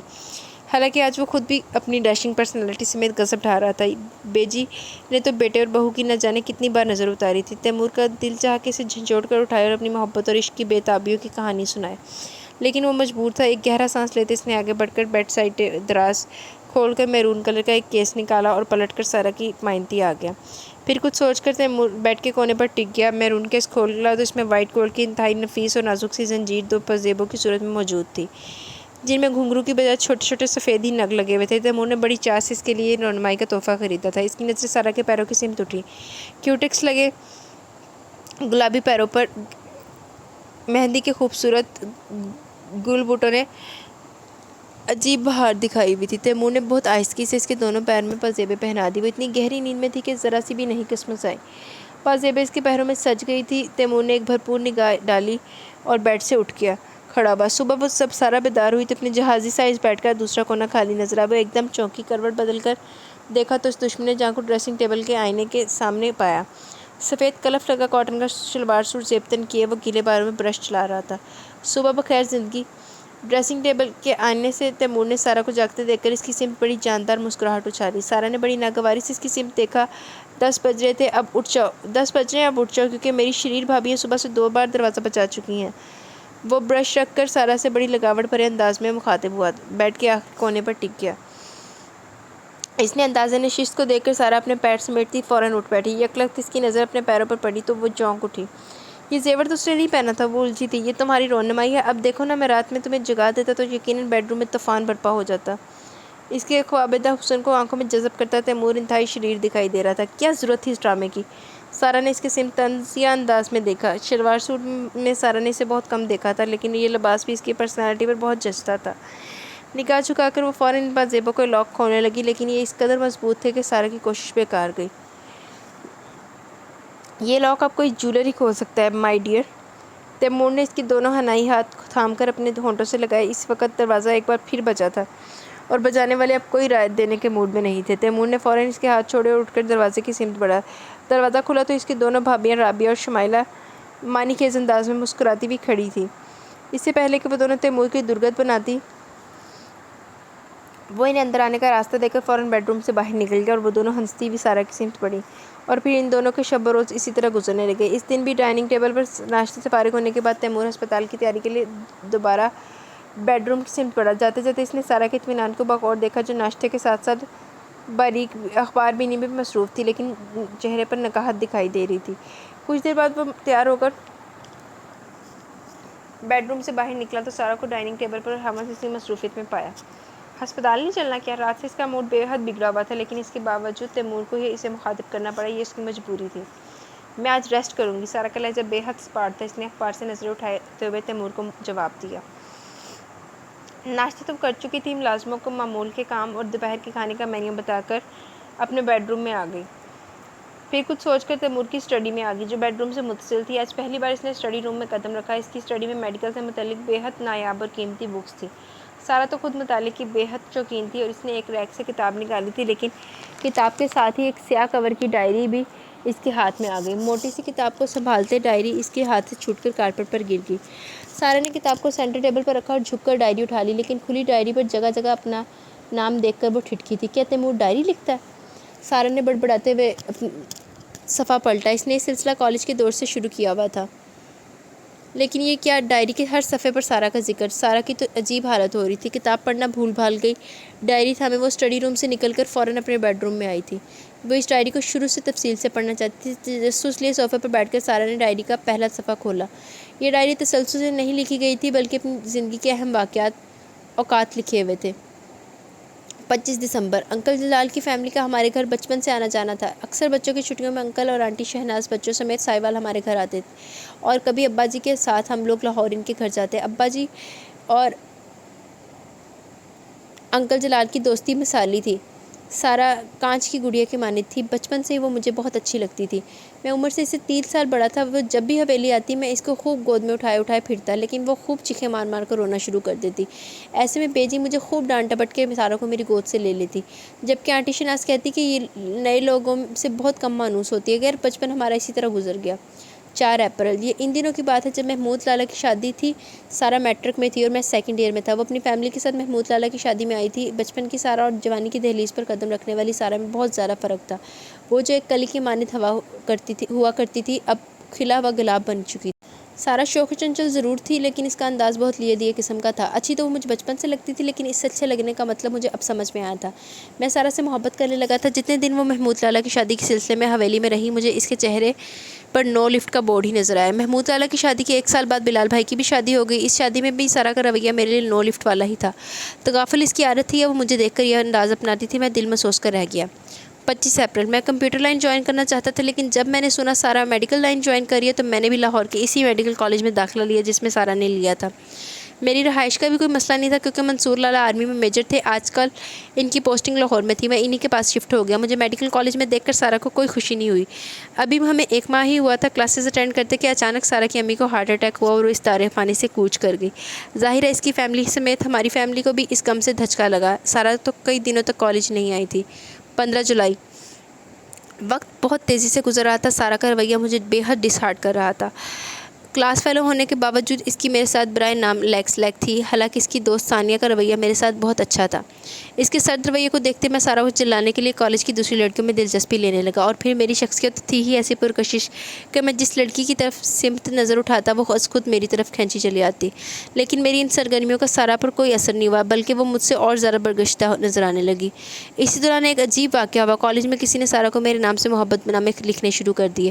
خیر جب بات کھلی تو منصور لالا تک پہنچ گئی اور میری اور سارا کی خوب لڑائی ہوئی کیونکہ میں بے قصور تھا. جب میں نے سارا کو محبت نامے نہیں لکھے تھے لیکن اس نے منصور لالا کے سامنے مجھے ہی مجرم بنایا تھا. لیکن پھر یہ بھی بہت جلد کھل گیا. یہ محبت نامے ہمارے کلاس کے کاشف کے شریر گروپ نے لکھے تھے. یہ سچائی بھی میں نے سارا کے سامنے لا کھڑی کی تھی. اصل مجرم کو دیکھ کر وہ میرے سامنے کافی شرمندہ ہوئی. میں یہاں سرخرو ہو گیا. پھر سارا نے منصور لالا کے سامنے بھی مجھے سرخرو کیا کیونکہ اس واقعے کے بعد وہ مجھ سے ناراض تھے. اور پھر میرے کہنے پر کاشف کے سارے گروپ نے سارا سے معذرت کی اور یوں یہ قصہ تمام ہوا. اس معاملے کی وضاحت کے بعد میں اس خوش فہمی میں مبتلا ہو گیا کہ سارا مجھ سے سوری کرے گی. لیکن وہ لڑکی نہ جانے کس مٹی کی بنی ہوئی تھی. اس نے مجھ سے سوری نہیں کی لیکن میرے اندر کی سرد مہری اب ختم ہو گئی تھی. لیکن میں بھی اس کے آگے جھکا نہیں. اگر وہ اپنے کام سے کام رکھنے والی بات کرتی تھی تو اب میں نے بھی خود پر ایسے ہی کھول چڑھا لیا تھا. لیکن اسے جلانے کی سرگرمیاں نہیں چھوڑی. 15 اگست. کالج میں ہمارا آخری سال تھا. فائنل ایگزامس ہو گئے. رزلٹ آنے کے بعد ہاؤس جاب کے دوران ہم پھر اکٹھے ہو گئے. یہاں بھی سارا کا رویہ میرے ساتھ ہمز ویسا ہی تھا اور وہ زیادہ تر ثانیہ کے ساتھ ہی نظر آتی. البتہ ثانیہ کا رویہ میرے ساتھ دوستانہ ہی تھا. اسپتال کے بڑے بڑے سرجن ڈاکٹرز کے درمیان میں اپنی ذہانت کی وجہ سے کافی مقبول ہو گیا. لیکن کچھ فیمیل ڈاکٹرز تو میری سحر طرز شخصیت کے سحر میں گرفتار ہوگی. انہی میں سے ایک ڈاکٹر شرمین تھی. وہ جو ہر وقت میرے گٹ منڈلاتی تھی اور میں بھی اسے خوب لفٹ کرواتا تھا. پھر انہی دنوں گزرتے دنوں میں اسپتال میں سارا کے ساتھ ایک عجیب حادثہ پیش آیا. ایک مریضہ کی موت جو کہ زہر کھانے سے ہوئی تھی. اس کے بھائی کا جھوٹا ڈیتھ سرٹیفکیٹ سارا سے گن پوائنٹ پر بنوانے کی کوشش کر رہے تھے اور یہ ساری کارروائی سرجن عارف کمال کے روم میں ہو رہی تھی. اس وقت سرجن عارف کمال اپنے روم میں موجود نہیں تھے. صرف سارا تھی جو ان نوجوانوں کے نرگے میں پھنسی آنسو بہا رہی تھی. یہاں بھی میں نے سارا کو بچایا تھا. 8 ستمبر. آج کل میں دیکھ رہا ہوں سارا بے حد خاموش سی نظر آ رہی ہے. اس کے انداز میں میرے لیے جو ہر وقت ایک تناؤ نظر آتا ہے مجھے اس میں لچک سی نظر آ رہی ہے. اور پھر ایک دن وہ مجھ سے اکیلے میں اپنی ساری غلطیوں پر سوری کرنے آ گئی. سارا جلال اور مجھ سے سوری. اس وقت تو میرے 14 طبق روشن ہو گئے لیکن میں اسے پہلی بار معاف کرنے کے موڈ میں نہیں تھا. اس لیے سارا کو خوب سنا کر وہاں سے اٹھ گیا اور جو کبھی مجھے چھوڑتی نہیں تھی اس وقت خاموشی سے دیکھتی رہ گئی. 20 اکتوبر. میرا رویہ دیکھ کر اس دن کے بعد سارا کی مجھ سے دوبارہ بات کرنے کی ہمت نہیں ہوئی. لیکن ایک بات میں نے شدت سے محسوس کی کہ سارا مجھے ڈاکٹر شرمین کے ساتھ دیکھ کر بری طرح جل جاتی. اسے ایسی حالت میں دیکھ کر گونا گو سکون ملتا تھا. اور پھر ہوا یوں کہ ہمیں ملانے کا محرک بھی ڈاکٹر شرمین ہی بنی. آنسو بہاتے وہ سارا کا اعتراف محبت میرے روم کو سرشار کرتا گیا اور اب میں نے بھی اپنا دل کھول کر اس کے سامنے رکھ دیا تھا. میں نے صرف محبت کی ہے سارا نام کی لڑکی سے. باقی سب تو اس تک پہنچنے کے مہرے تھے. ہم دونوں ایک دوسرے کی محبت پا کر بے حد خوش تھے. البتہ ثانیہ نے ہماری خوب کلاس لی تھی. پھر انہی دنوں گزرتے دنوں ہم نے اپنی مستقبل کی پلاننگ بھی کر لی. ہاؤس جاب ختم ہوتے ہی میں نے سارا سے کہہ دیا کہ کچھ ہی دنوں میں ابا جی اور بے جی میرا پرپوزل لے کر آ جائیں گے. میری بات سن کر سارا نے شرما کر سر جھکا دیا تھا اور اس کا یہ دلکش روپ میں نے اپنی آنکھوں میں جذب کر لیا. منصور لالا کی بھی چھٹیاں تھیں. میں انہی کے ساتھ ساہیوال آ گیا. ہم دونوں بھائیوں کو اکٹھا دیکھ کر بیجی بے حد خوش نظر آئی. میں بیجی سے اکیلے میں سارا کے متعلق بات کرنا چاہتا تھا لیکن 2 دن سے مجھے ایسا موقع نہیں مل رہا تھا. خیر اس رات مجھے بیجی سے بات کرنے کا موقع مل گیا. بیجی اس وقت اپنی خوابگاہ میں اکیلی تھی. ابا جی کسی رشتہ دار کی عیادت کو گئے ہوئے تھے. میں خوابگاہ میں داخل ہونے لگا لیکن مجھ سے پہلے وہاں پر منصور لالا تھے. لیکن بیجی ان سے ہمیشہ کی طرح شادی پر زور دے رہی تھی. خوابگاہ کا دروازہ تھوڑا سا کھلا تھا اور آگے دبیز پردے گرے ہوئے تھے. میں سوچ رہا تھا کہ منصور لالا ہمیشہ کی طرح شادی کے لیے انکار کر دیں گے لیکن اس وقت میری نظروں کے سامنے زمین و آسمان گھوم گئے جب منصور لالا نے سارا جلال احمد کا نام شادی کے لیے لیا. میں خوابگاہ کے اندر داخل ہوتے ہوتے رہ گیا. بیجی ہمارے خوشی کے رونے لگی تھی. ان کی دعائیں قبول ہو گئی تھی. آخر ان کا بیٹا اتنے سالوں بعد شادی پر راضی ہو گیا تھا. وہ خدا کا لاکھ لاکھ شکر ادا کر رہی تھی. آج ان کا بیٹا اس اور بے وفا عورت کی یادوں سے باہر نکل آیا تھا. میں تیمور ملک ان چند لمحوں میں سوچنے سمجھنے کی صلاحیت کھو بیٹھا لیکن پھر خود کو سنبھالا. میرا بھائی میری محبت کو اپنا شریک سفر بنانا چاہتا تھا. تقریباً 10 سال بعد وہ شادی کے لیے راضی ہوئے تھے۔ ایسے میں مجھے کیا کرنا چاہیے تھا؟ کیا خود غرض بن جاؤں یا پھر قربانی دے دوں؟ دل نے کہا خود غرض بن جاؤ، لیکن دماغ نے فوراً نفی کی کرتے ہوئے قربانی دینے کا حکم دیا۔ محبت پہ خون رشتہ غالب آ گیا اور میں نے اپنی محبت سارا جلال اپنے بھائی منصور لالا کی جھولی میں ڈال دی اور ہونٹوں پر ہمیشہ کے لیے کفر لگا لیا۔ 2 نومبر چھٹیاں ختم ہوتی ہی ہم دونوں بھائی لاہور واپس آ گئے۔ بیجی اور ابا جی کو منصور لالا کی پسند معلوم ہو گئی تھی، اس لیے انہوں نے دیر نہیں کی بلکہ اسی ہفتے میں لاہور آ کر منصور لالا کی منگنی کی رسم سارا سے کر دی اور ساتھ ہی شادی کی تاریخ بھی رکھ دی۔ تمام کام بخیر و بخوبی انجام پا گیا۔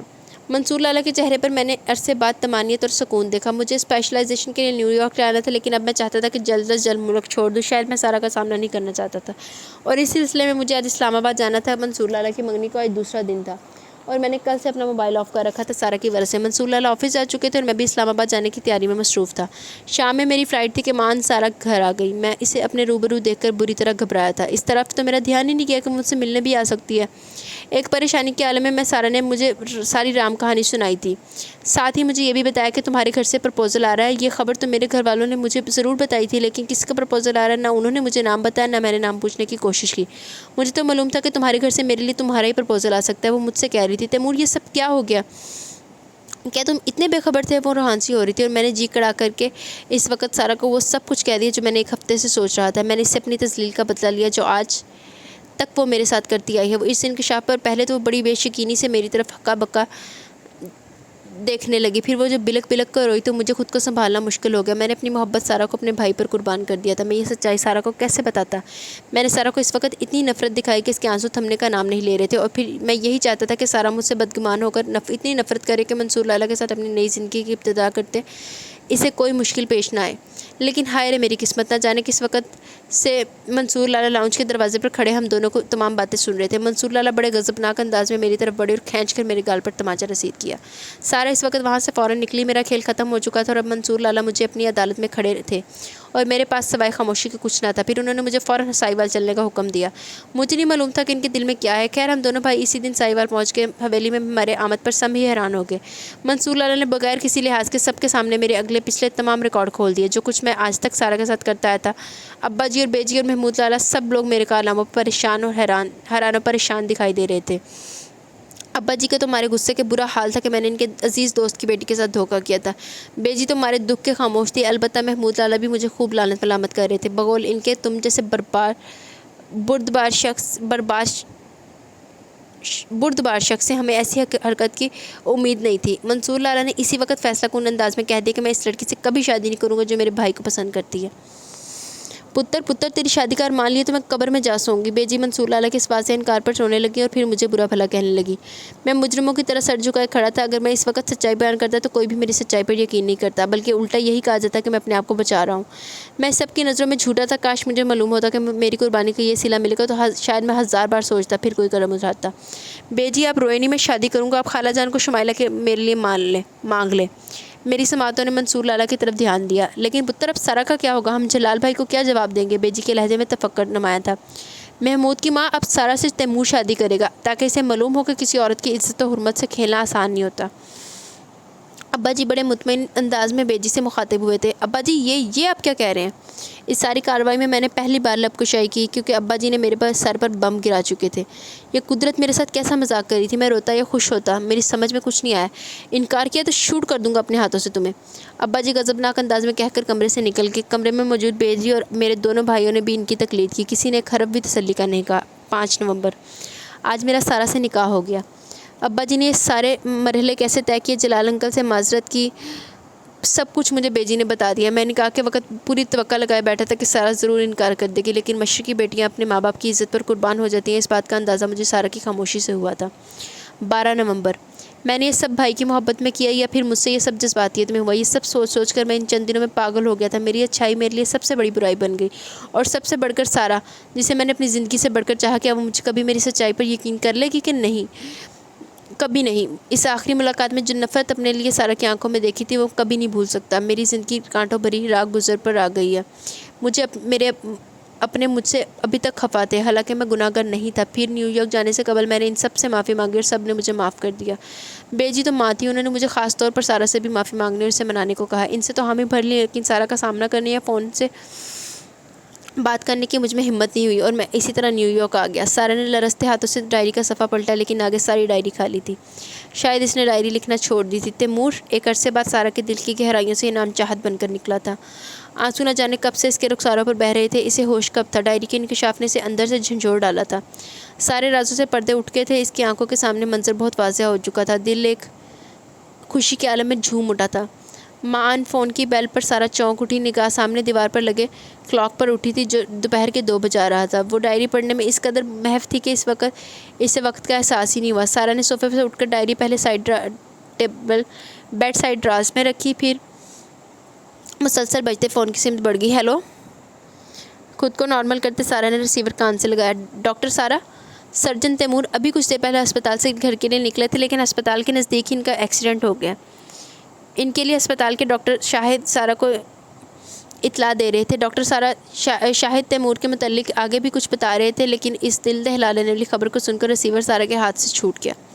ہسپتال کے یک پستہ کوریڈور میں وہ بابا جان اور بلال احمد کے ساتھ کھڑی آنسو بہا رہی تھی۔ وہ دونوں سارا کو حوصلہ دے رہے تھے لیکن تفکر اور پریشانی ان دونوں کے چہرے سے ہویدا تھی، کیونکہ تیمور آئی سی یو میں تھا اور بظاہر ایکسیڈنٹ میں سے جسمانی چوٹ نہیں آئی تھی لیکن دماغ پر اندرونی چوٹ بہت شدید آئی تھی جس کی وجہ سے وہ کومے میں چلا گیا۔ تو یہی بات سارا کو خطرے کا اعلان دے رہی تھی کہ گو کہ عام شخص کو آئی سی یو میں جانے کی اجازت نہیں تھی، لیکن سارا تیمور کی ایک جھلک دیکھنے کو بے قرار تھی۔ وہ اسے شیشے کے دیوار سے دیکھنے کی بجائے آئی سی یو میں گھس گئی۔